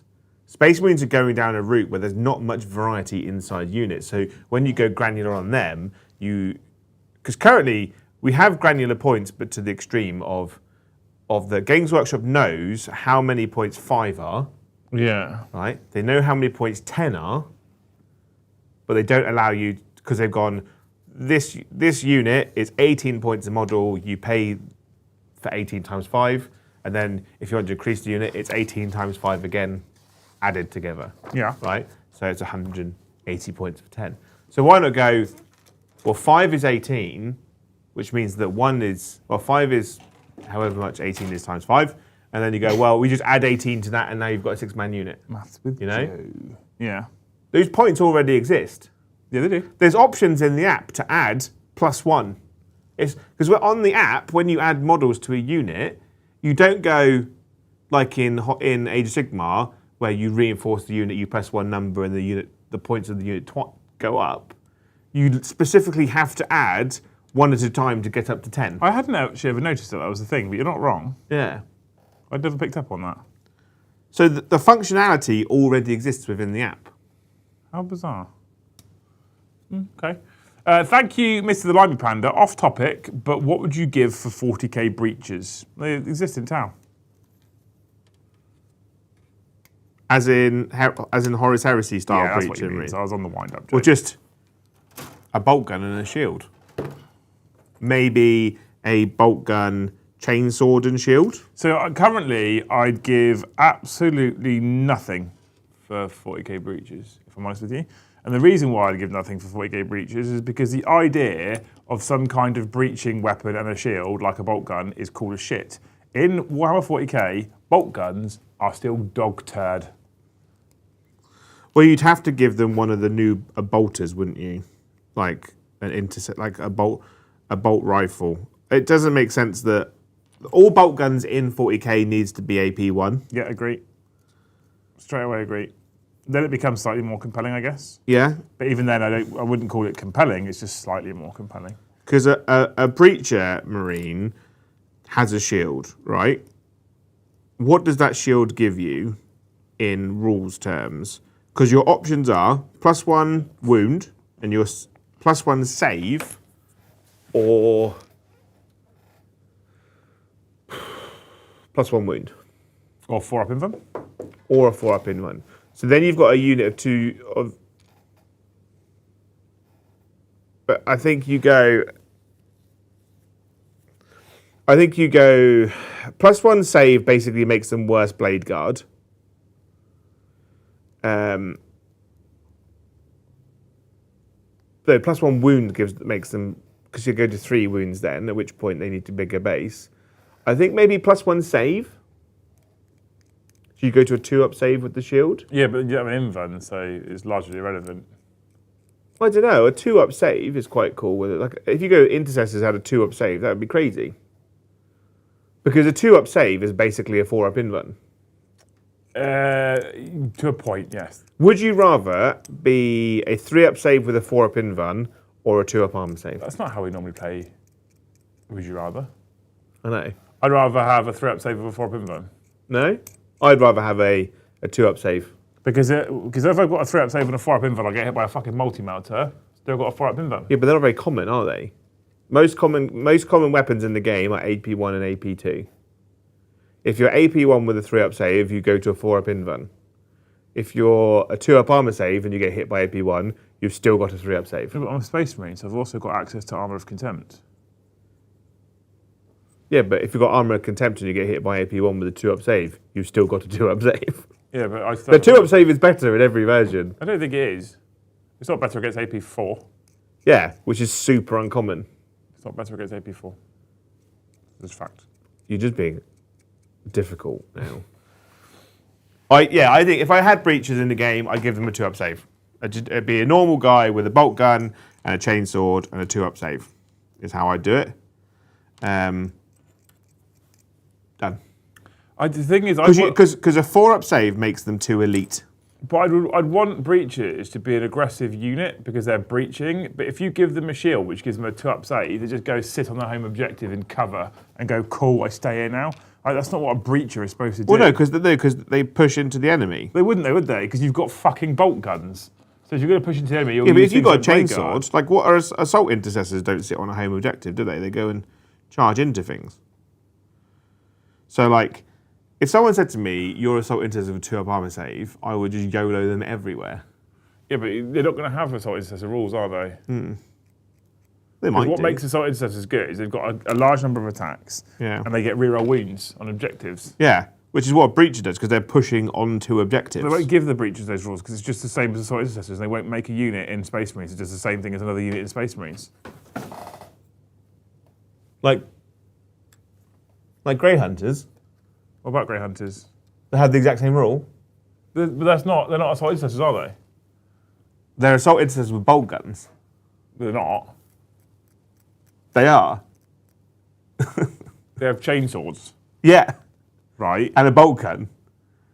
And they have the exact same rule. Do they? Yes, Games Workshop have announced this. That's why you're being coy about it. Right? It's on Warhammer Community. They've said what the rule is. Okay, good. Right? Nick Baited even said what their rule was for the wrong unit on the video. It surprises me, I'll be honest. Yeah, so what? He got the rules wrong. Yeah. It would surprise me if he got them correct. No, I think they've created a unit that already exists. Well, don't, because assault intercessors don't have OC3. That is true. But they have the same rule. So assault intercessors don't have a 2-up armor save. So No. you could literally make a breacher squad with a bolt gun or a bolt pistol, which is attached to their shield, like the old combat shields, right? And a chainsword, or an axe. You'd model them with axes, right? You could have assault intercessors with axes and shields and a 2-up armor save. You're talking my language now. Yeah. Done. That's how I do it. And then if I was Games Workshop, I would sit there as people just rained money onto my face. Yeah, until they go, we've made this unit too good, and then it gets nerfed. It would probably have to be like 20 points a model instead of 18. There'd be more points than a normal intercessor. Because that's the problem. If the 2-up save assault intercessor essentially is as good as you say it is, the problem is what happens is everyone buys them, and then they get nerfed months later. But the thing is, like, a unit of breachers would make an incredible. Oh, I'm pro Would make an breaches, incredible by the way. like Imperial Fist only unit Well, yeah. because that's what they've had before historically. Why did Grey Hunters get OC3? I don't fucking know. It seems a bit It's silly. It's lunacy. It seems a bit silly, doesn't it? I don't understand it. I don't understand why they got OC3. Because if you follow the idea of what like Dark Angels have, where if a unit can join intercessors, can join one of them, right? You could put an ancient in there. Then they go to OC4. Yeah, that'd be silly. OC4 is Do you think crazy. it's a bit? Do you think sometimes the Space Marine modelling is a little bit unthought out? So what I mean by that is when You say Games Workshop, don't think about the things they do. what I mean by it is I won't hear it. I'll have none of it. When you look at chapter-specific units like Death Company, Sangard, or whatever, Yeah. and they go, oh, if a unit can join intercessors, it can join Death Company, for example. Yeah. Right. Do you not think they should be a little bit more selective as to what can join what? So I don't want to be in a position where you can have OC4 Grey Hunters with a banner in it, Yeah. if that's the thing. I think that's silly. But then where would the banner go? Well, you would have to put him in any normal Space Marine unit that you can currently join. I suppose. Do you know what I mean? So you can still take him, but you'd Yeah. have to put him in intercessors, for example, that would then go to OC3. Yeah. At which point you're like, well, is there any point taking him? Because I might as well just take Grey Hunters because they're OC3. I just feel like sometimes it's a bit unthought out. I'd like to go to a world where Space Wolf units can only be led by Space Wolf characters, and Blood Angels units can only be led by Blood Angels characters. Let's face it, Blood Angels have got enough fucking captains. Yeah. They can lead all their units. Well, in my eyes, Blood Angels shouldn't have access to the normal captain. Shouldn't. If they've got their own captain. Shouldn't have access. Is that They what shouldn't you have said? access to it, Yeah. no. No, I agree with you. Because they've got 8 million captains anyway. Yeah, which they didn't need it. Could have slipped in another chapter master for someone else. Yeah. You'd love to slip in a chapter master, wouldn't you? Yeah. Thank you again, Dan. Thoughts on conversion kits? Things like kits they convert Grey Knight, Dread Knights, or Centurion still requires the original kit but transforms it. Again, I am more okay with this because you still have to buy the original kit. And so what you're doing at that point is you're still giving Games Workshop cash, which I know a lot of people think is the worst thing in the world, but the business that you love will die. Sorry, the game that you love will die if the business dies. Yeah. So if you, and I'll give an example. I was recently shown on Instagram, I think it was, a conversion kit for repulsors and repulsor executioners that basically turns the bottom half into sort of Land Raider chassis. But the top half remains and I thought that was I thought it was so fucking cool. I sent it to Joe. Oh, I love it. The downside being you had to buy a repulsor or execution, which is like what, 60 quid or something. And then the conversion kit was like another 80, 90 quid. And I was like, it's got quite expensive per tank now. Yeah. But it looks cool. The reason why I'm okay with that as a concept is exactly what you've said. I've had to buy the original kit first, so I don't mind it too much.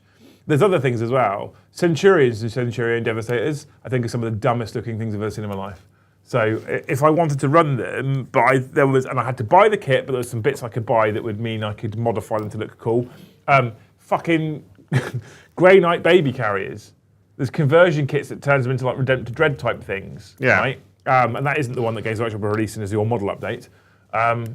Again, you have to buy the baby carrier, which will make you cry because it is awful. But I think if it becomes a bit, if you're buying a conversion kit that gives you also 3D prints of the original kit, I'm less okay with it. But if you're buying a conversion kit where you have to buy the original kit first and then you buy your conversion kit, I'm more okay with it. Yeah. I think, like, what's weird, like, if you got to remember, right, remember when the T-shirt launchers came out? Yeah. People were converting those before they were even released because they were so bad, right? And then the people that received them from Games Workshop then converted them on top to make them look good. Which is the right choice because they were shit. But that interesting about that kit is you can convert it to look good without actually having to buy an upgrade pack. You just move the bits around on the body. That is one of those kits that will never make sense to me, Jay. Like, who in their right mind went, this is a great looking kit, let's release it? The only kit I want them to release, apart outside of the Assault Intercessor Squad, as the Assault Terminator Squad for Marines at the moment, is an all heavy bolter squad. If you can have a squad of the shittest T-shirt launchers and you've got 5 people in that unit just firing T-shirts around everywhere, why can't I have a squad of 5 guys all with heavy bolters? Just giving it big licks, you know? Just chugging away. If I'm honest with you, I think what happens is, because you complain about it, Games Workshop goes, nah. If anyone else wanted it apart from you, they'd be like, yeah, we should probably make this the thing. We should make this a thing because it's really cool. Yeah. You know, like Imperial Fists might get models and stuff in the future, so maybe we'll give them their iconic guns. Nah. Joe wants it, so screw him. Games Workshop hate me. I don't know why. I do know why, it's because I sit next to you, but... I don't see how that's fair. Thank you, Beavenstocks. Is Proxying real artists with AI okay? We'll skip over that one. Thank you, Last Son of Nostramo. All my Deathwatch tanks, Terminator Centurions converted with combi Xenos weapons to avoid having to magnetize or in case Games Workshop nerf hammer. That's kind of cool. Is it clear what's what, though? As long as it's clear what's what, I don't mind that too much. I think it's cool as shit. That's a fucking great idea. These are a bit of a bitch to put together, by the way. Do you know what's more annoying than proxying stuff on models? Proxying objectives and numbers on it. There was a time when you played Warhammer. Oh, yeah, I've made 6, and they're all in different poses. Boom. I made 1. Yeah. And I played against a guy who was using a Tyranid army, or his Dark Angels army, and he had Tyranid objectives. And he was like, the kind of fixed head is a 1. The Xenophobe head is a 2. The Hive Tyrant one is a 3, you know. The Lictor one is a 4. And I was like, and then throughout the game, I'd already forgotten. I hadn't really listened to him because I was like, oh, you're one of those. And my mate Lee did something similar to that. And he got really fucked off with me because I was like, what number is this head? Why didn't you put a number on the head? See, Lee did custom objective markers before when objective markers needed to have numbers. Yeah. And he used Nurglings for his Death Guard army. No, for his his Nurgle Chaos Demon army. Yeah. Do you know what I loved about it? You knew which objective was which. Because there was that many Nurgles. You counted the number of Nurglings. Yeah. And that I was okay with that. Yeah, and that's the correct way to do it. You're like, this is objective 4 because it has 4 Hormagaunt heads on it. You know? Just do that. We need to get through these because you've got a haircut to get to, haven't you? I do, yeah. I desperately need it. I spoke to Ben earlier. I was like, oh, Joe said to see you later. And he went, Jesus Christ, what does he look like now? Yeah. Thank you so much, Sir Strumming Fish. By the way, we're still 14 members away if you want to get that nailed up before we go. Is Proxying Joe with Joe GPT okay? AI is theft. It's theft of my mind. You're taking the one thing that Joe's got going for him. Yeah. It's a short list of things. And that's the only thing I'm good at. Releasing my mind. I think Release your mind. Joe GPT is a genius move, quite frankly. Could save me my sanity in the future. It's all part of our fortune cookie idea for Hobby House, by the way. When I say our fortune cookie idea, it's not my idea, it's someone else's idea. And it is in fact genius. Why would you want an element suite when you can have a fortune cookie with a Joe Hope inside? What more could you possibly ask for? I'm not loving the build of these, but I'm not hating the actual models themselves, which is interesting. But I do hate the fact that all the arms happen to attach to the backpacks. I don't love that. I don't want to proxy these as yet either.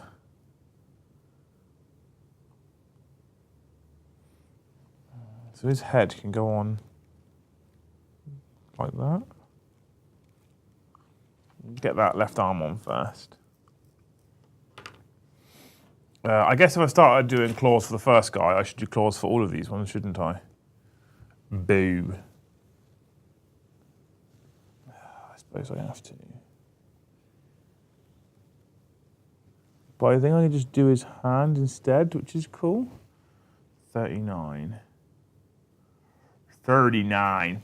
Thank you anyway, Sir Fish, you're amazing. Peachy's a destroyer, thank you for the $5. Willing to die on the hill, that banners are badass looking and should just be a unit upgrade instead of characters, marines, and guard look cool with them. Banners are cool. I don't think banners aren't cool. Banners are cool. I don't get them in space in sci-fi. Doesn't mean they're not cool.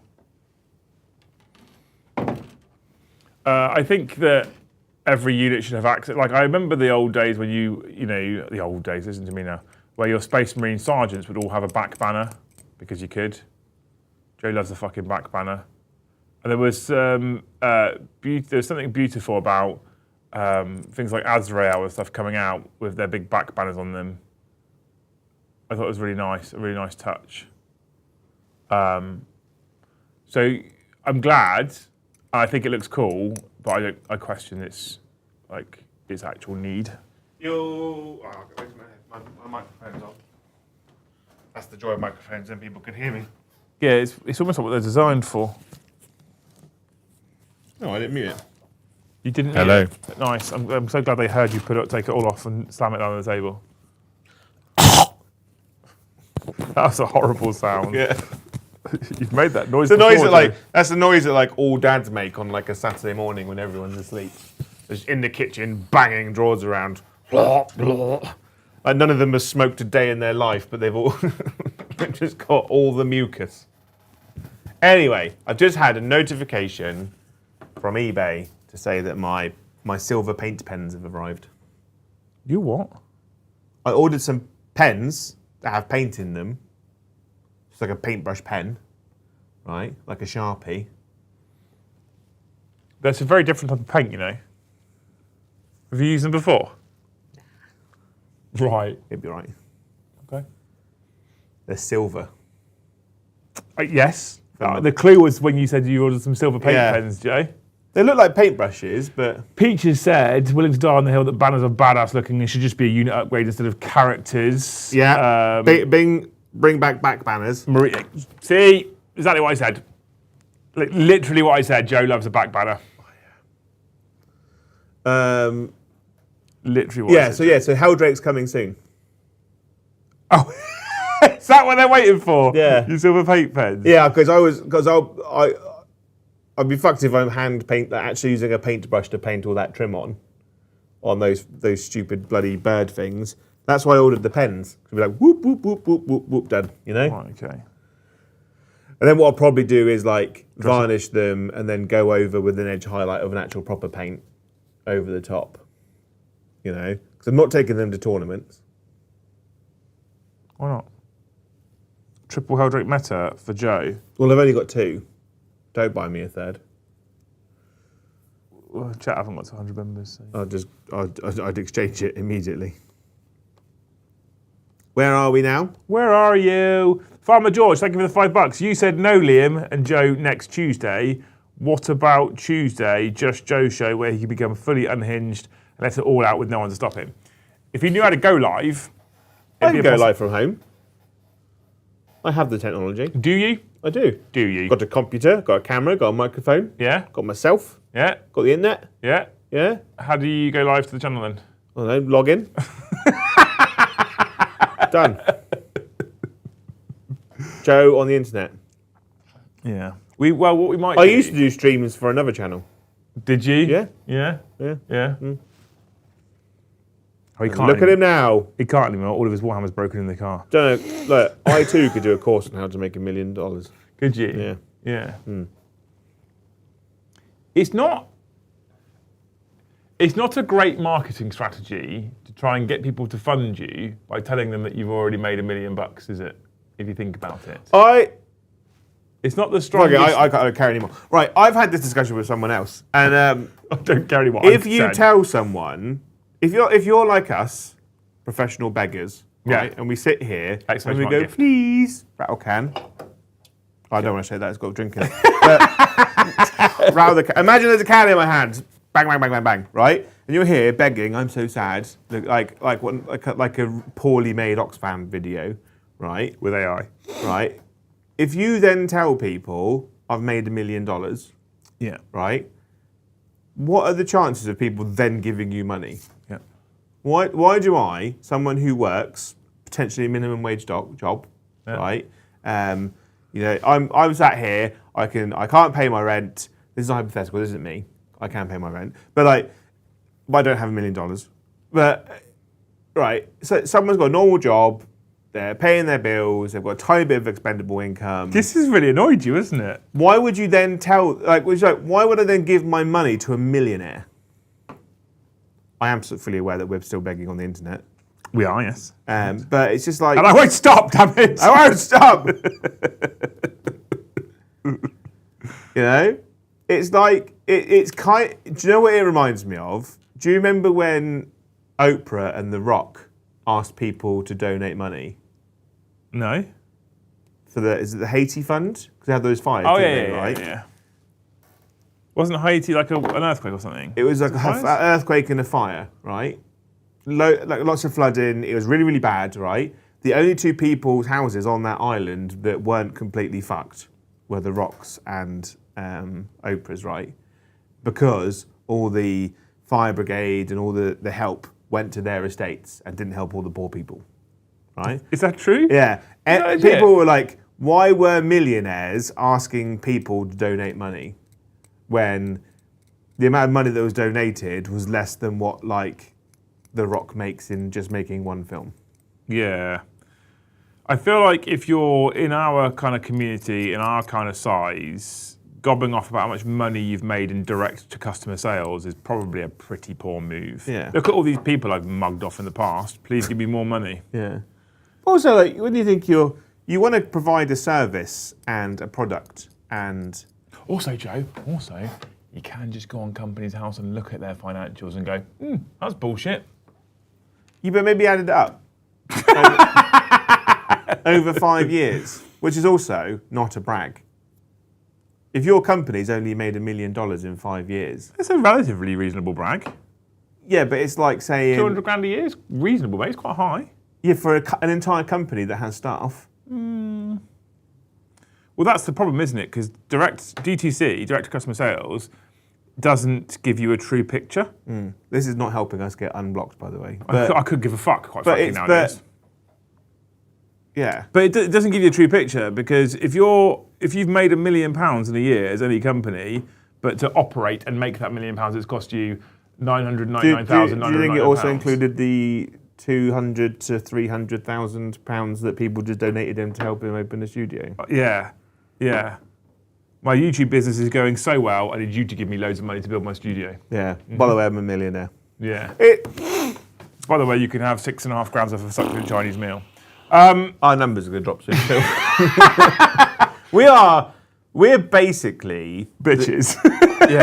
we are the two. Who are the two old men from The Muppets. The Muppets. Yeah. That's us. That's us. I don't care anymore, I would joke Yeah. actually. Just don't be a dickhead and then people won't call you Bear, dickhead. go and watch one of Mikey's videos the other day and you'll understand. You know, this is channels work. This is working together. This is Inception, yeah. I kind of like it when it's just the hands. Like, just the hands is cool. Statler and Waldorf. Also, I remember them as the Marley brothers from Yeah. Muppets Christmas Carol. From Muppets Christmas Carol. Yeah. The best Muppets. The best Muppets. The facts. All other Muppets are bad. Although Muppets Treasure Island is also great. Tank the Unknowing, thank you for the 1 gifted membership. Brandon Lagasse, Lagasse. thank you for the 10 gifted memberships. Thank you. I hope that, much like me, you are gifted at like 10 o'clock at night nice, warm enchiladas. That don't make you sick. That don't give you hot snakes. But There's a lot of hot snake hopes today. Thank you so much, Brandon. Lord, thank you for the $5. Do you think line of sight rules would be better if we just measured it to and from bases? so that, yes and no, because it creates a weird interaction, right? Because you have to create a rule system where the model can see the other model, but there has to be a direct line from the base to the other base, right? The base, because there's going to be situations where the base can't see the other base. Because of like a low piece of terrain. A bit of terrain, or a tank, or other models, or a barricade, or even just a barrel, you know, or if the buildings are on a piece of terrain, right? The basic. So what you need to have is a rule where my model can see your model, but I can draw a straight line from this model's base to that model's base. It doesn't matter if there's terrain in the way, but as long as there's not an obscuring building in the way, it's fine. Yeah. Right? That's how I personally want the rule, that the base can have a straight line to the other base.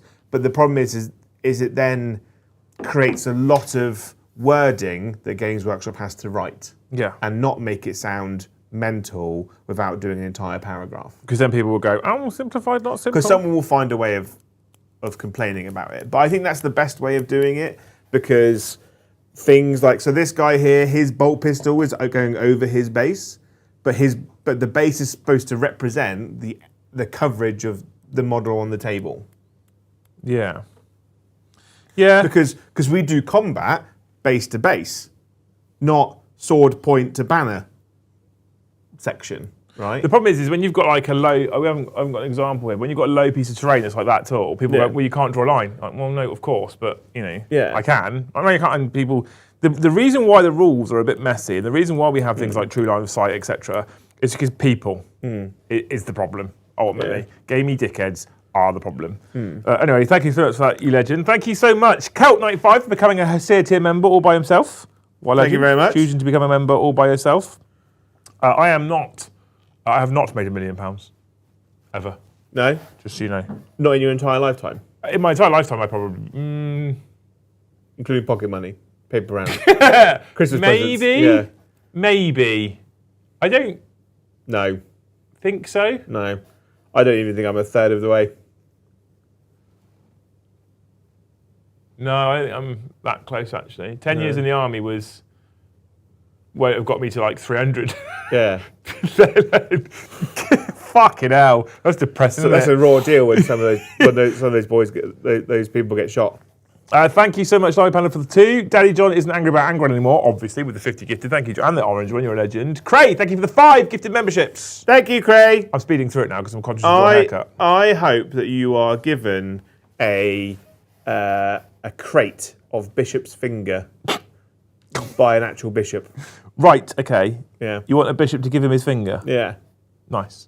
Thank you, Craig. Lehman Russ, thank you for the $5. With my World Eaters is being based around the Heresy models to represent the two-handed axe, I will use a different mark of armour to represent them. That's cool. Different marks of armour. It's still something visual, though, isn't it? So I think if you've got something visual... Right, I'm going to make John upset now. John? Okay, why John? I think some of the best Heresy armies I've ever seen have incorporated the Heresy and 40k kits for Chaos. Oh, he won't like you for He that. won't like it, but... and Medas has done it, so... Yes. Some of like the best Sons of Horus World Eaters kits I've seen are where he's used Chaos Space Marine bodies and then used World Eaters or Sons of Horus like arms, shoulder pads, weapons, helmets, even the backpacks. Controversial. It's controversial, but It's right. Medders did a really nice Heresy Emperor's Children model using the new Tormentor and Fractor kit with Horus Heresy bits. For in reference, it. when I say it's really controversial, nice. Joe, I don't have a problem with it at all. I think it looks stunning, especially for when you think like near the end of the Heresy, like near the Siege of Terror. Like even the artwork that Games Workshop's put out. I just Like- know what our Lord and Saviour John thinks about it. Yeah, like the artwork for a lot of the Death Guard stuff for the Horus Heresy Siege of Terror style Death Guard is just their plastic range now. Yeah. Like Mortarion on the artwork for Warhawk is just plastic Mortarion. You know? Why are you trying to piss John off, by the way? I'm not. I'm just saying that, like, be prepared, John, that when you see some of the Horus Heresy stuff I'm doing and gonna do, is there's gonna be an incorporation of the two. Also, I need you to get me Meda's gold recipe because his gold looks incredible. What you do is take a model, Yeah, you paint it gold. yeah. Job, That's job. where I've been going wrong. Just been smearing my own poo. Thank you, Josh. So I think doing different marks and stuff to differentiate is cool. And Azazel, thank you for becoming a Jarl team member all by yourself. You're a hero. Thank you, Adam, for 2. Granular model costs or paid for war gear. Pick one. Granular model cost. I don't want to pick one. I'd probably go granular model cost. Granular model cost, 100%, because it, like there's so many times, like because you think right, granular weapon paid for war gear doesn't help armies like Eldar or Tau. It does for the crisis suits, but not for their infantry. It doesn't help orcs really outside of the knob squads. He said knob. I think. Whereas if you go, I've got 20 points left, just bang an extra Space Marine in, bang an extra 2 orcs in or something. You know, there's so many times where I'm shy 30 points. I've used all of my enhancements and I can't fill that gap. You know, You could do with war gear as well. I honestly think now, because they've gone away from granular points for ages, I think now you would need to do granular model. But if you've got 30 points spare and you've got all the units you'd normally take, you're not going to fill out with the war gear because all the units have got full war gear. Yeah, but that's what I'm saying. I think nowadays, because you've gone away from granular points for war gear as well in the past, Yeah. so people will now fit all the best stuff to it. If you go back to granular points, you're going to piss people off. If you go to granular models, they like take a model away, put a model in. Yeah. That's fine. Like, I feel like that's the only way you do it now. Yeah, granular models. 100%. Yeah, I think that is where I would go. Although I want both. I think if you had to have one or the other, that's the one I would pick. I wouldn't even bother with war gear now. I'd just go the models and just like let Space Marine characters take. Just let people take more, right? If you said to me the best loadout for a captain is a power sword and a shield, which it is currently, I think, because it gives him an extra. He's got a decent amount of attacks. He gets an extra wound with the shield. But you can give him a power fist and a shield, or you can give him twin lightning claws. He's the same points. He's got a 4-up invuln, but he loses the extra damage and he loses the extra wound, but he's got more attacks because he's got lightning claws I think and he rolls wounds. the only thing I will say is, and this is a difficult one to solve, but I don't think it's impossible, the biggest way you actually solve granular points is by making every weapon a compelling choice. Yeah. So it needs to be a compelling choice to take a power fist or a power sword. So one has to give you something, one has to give you something else. At the moment, for most people, you go, power sword, you get 1 extra attack Yeah. with your strength 5 AP1 1 damage weapon, and you're Yeah. like, strength 5 AP2 1 damage weapon. You're like, but power fist is AP2 2 damage at strength 8. I get 1 less attack. Like it's just not a comparison. No. If the power sword had maybe 5 or 6 attacks, you'd be like, ooh, Yeah. okay, this is a choice now. But because power fists and power swords, for example, the difference is 1 extra attack, but the power fist gets 3 extra strength and 1 extra damage. It made more sense when there was power sword, power fist, thunder hammer, right? So the power sword, for example, would have 6 attacks. It'd be strength 5, AP3, damage 2, or damage 1. So we'll say damage. Say damage 1. So 6 attacks, but it's AP3 is damage 1. The power fist then goes 5 attacks at strength 8, AP2, damage 2. Yeah. And then the Thunder Hammer would be 4 attacks, but strength 10. It's -2, but it's damage 3. I also so then think, there's like a scalable. There's a scalable. yeah, I also difference think there. it used to be a choice when things like Unwieldy existed as well. Yeah, and they're like power axes used to be stronger than a sword.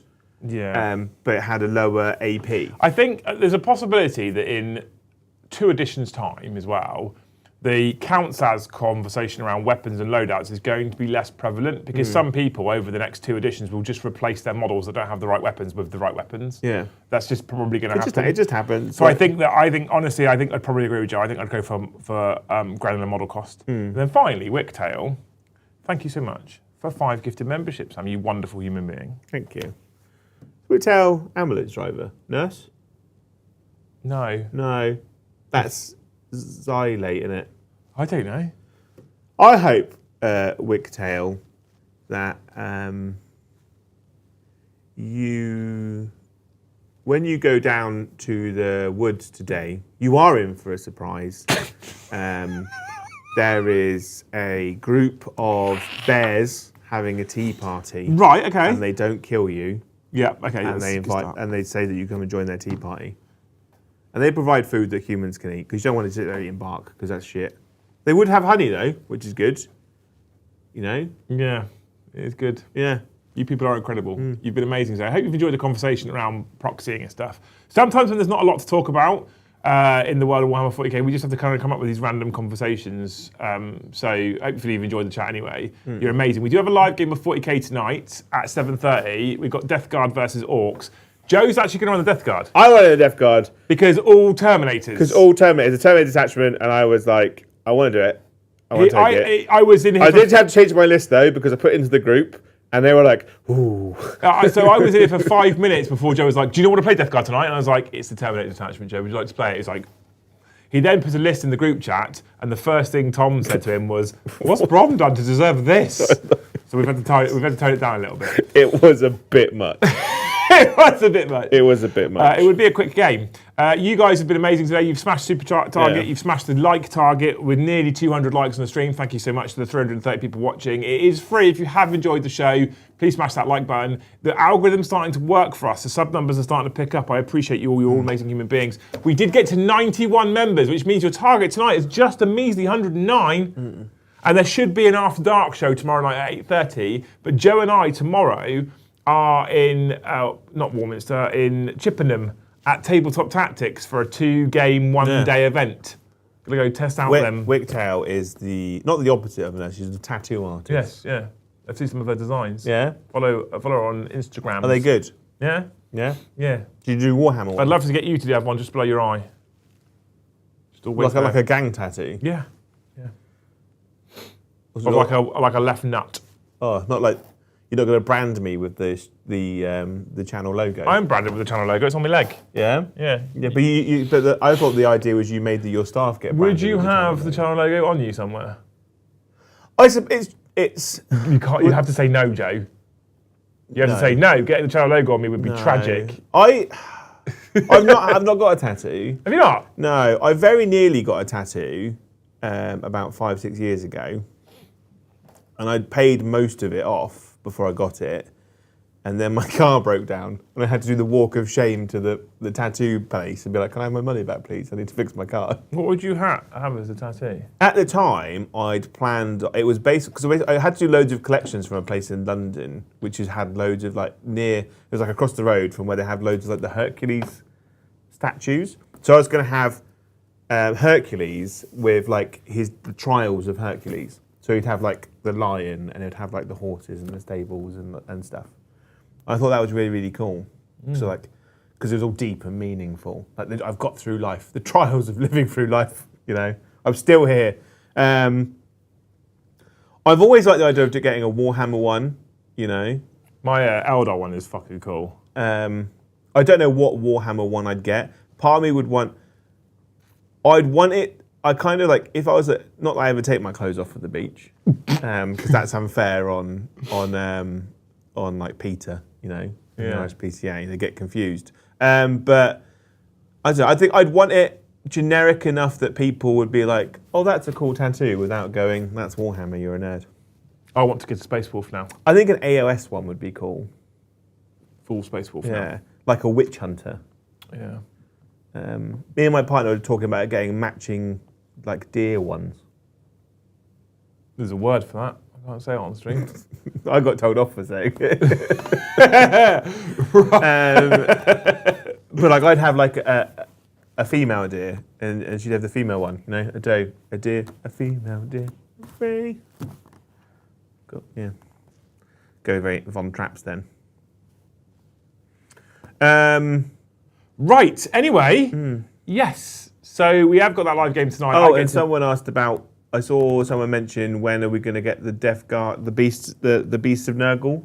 We don't have any, so we can't. Yeah. I get to set up the deck tonight and have the chat open, you wonderful people open, and the playoffs open as well. Which is good. I'm glad about that.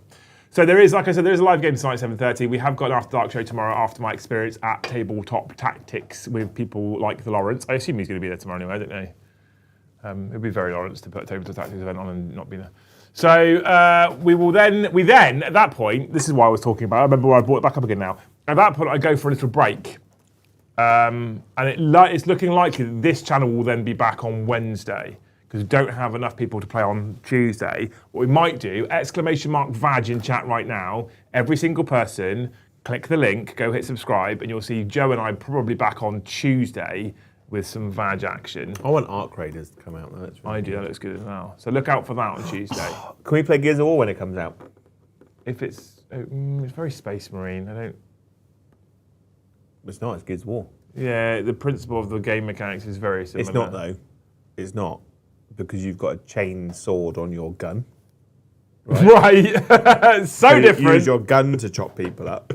And you use cover. Because humans can't use cover. The Space Marines don't, because they're walking in their cover. So they don't need to take cover. Different. Whereas Gears of War, Yeah. they take cover. But like Gears of War is like, because they're remaking the first one. It's coming out.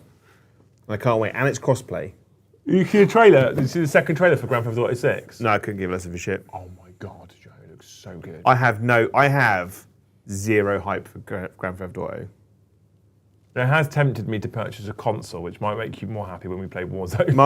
My level of hype for Grand Theft Auto, like here, simmering at like off, essentially. No, mine's like the same as my Space Wolf hype. Gears of War remake. Much excite. Gears Why of do War, you like Gears of all War the- V-Day. Why do you like all the dull games? They're not dull. Gears of War is like one of the highest selling franchises ever. I don't understand. I think it's because you had a terrible childhood. How did I have a you didn't terrible get to play childhood? these games. You didn't play them when they came out, so you just don't have When did Gears of War come out? time. Thanks. 2002, 3. So I was leaving school. I guess someone on Intel will tell us. Came out around the same time as Halo. I didn't play Halo. Yeah, Halo. I was told. I was a PlayStation person. There was, rather than yeah, Xbox that's why person. I tell you what, right? I had this kind of inner monologue with myself over this situation, right? I don't know, I was having a weird moment. I never, because I had been talking to someone about the difference between 2002, 2003. I was so close. Yeah, I left school in 2003. Is that because I was having to say that the Xbox is a community console. Like it's driven around like playing together as friends. You know, the games that they release as console exclusives are more about teamwork and playing like Halo and Gears of War, right? Whereas PlayStation is all about single player games in terms of their exclusives. Spider-Man, God of War, Last of Us, like all the big names for PlayStation are all probably quite true. Single player.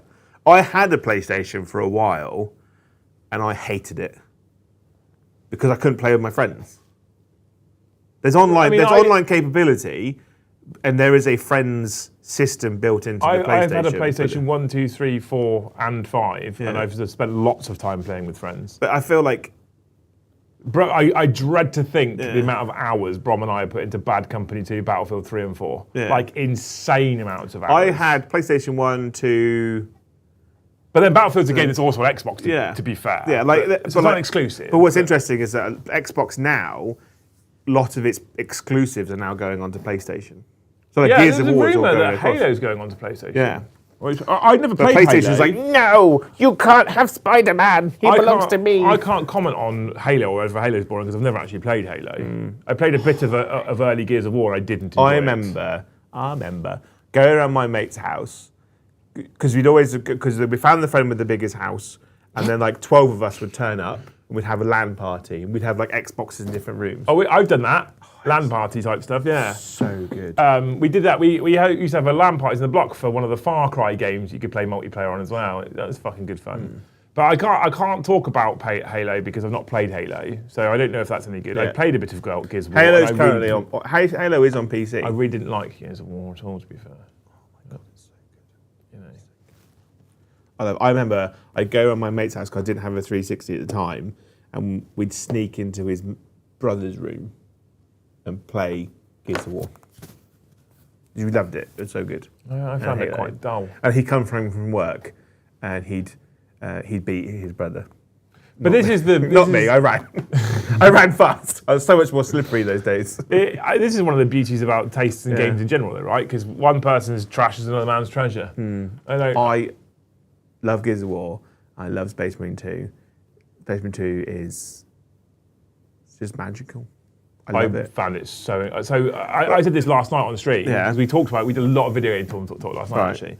Like what type of game would you like to see in a like Warhammer kind of setting? Yeah.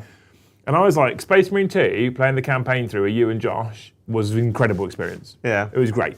I loved it. Yeah. Playing the operations with you and Josh, loved it. Yeah. As soon as I'd done that, bored now. Because I can't be the person. If that campaign, if I'd have been able to continue to play a campaign for another 20 hours with you and Josh, all new missions and new story, I'd have loved it. But I can't be the person to go back and grind the same operation over and over again, slightly harder level. I can't do that. Right? I know what happens. I'm bored. Now you've said that, Warzone is one map. Yeah, but that's not how that works, though, is it? It is. It's not though, go in because what? So when you start the first mission, the first operation in Space Marine 2, where'd you start? The same place. At the same time. So when you start each game of Warzone, where'd you start? Just wherever the fuck you want. Yeah. So there's instantly a null and void argument. But it's the same. But the operations for Space Marine 2, there's like 8 now.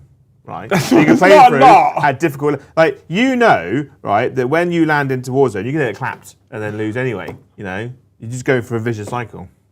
No, that's not true. I don't because I'm great. But like, you're just playing the same map and everyone's playing with the same guns. And if you play it enough times, you've been to the same place all the time. But nothing changes in That's Warzone. not true. That's not true, though, is it? Right? It's like literally season updates. I just think you're being a bitch. You also like Warzone, Joe. I fucking love Warzone. So it's a null and void argument. It is, but I just don't understand why you could play the same map over and over and over and over and over again with the same guns over and over and over and over again.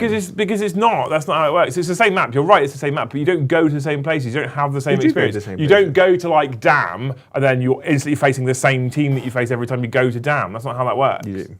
It's not how that works. You just go there and you fight. You can jump into sweaty, a game. jobless dweebs every single time. You can jump into a game with 150 other people, pretty much, and then you jump into the next game with 150 different people who play the game differently.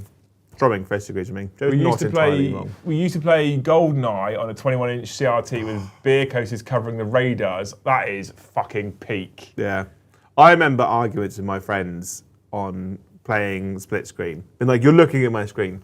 And you're like, no, I'm not. So why did you find me every single fucking time? Wooldish says the amount of development time was a short campaign for the price. Exactly.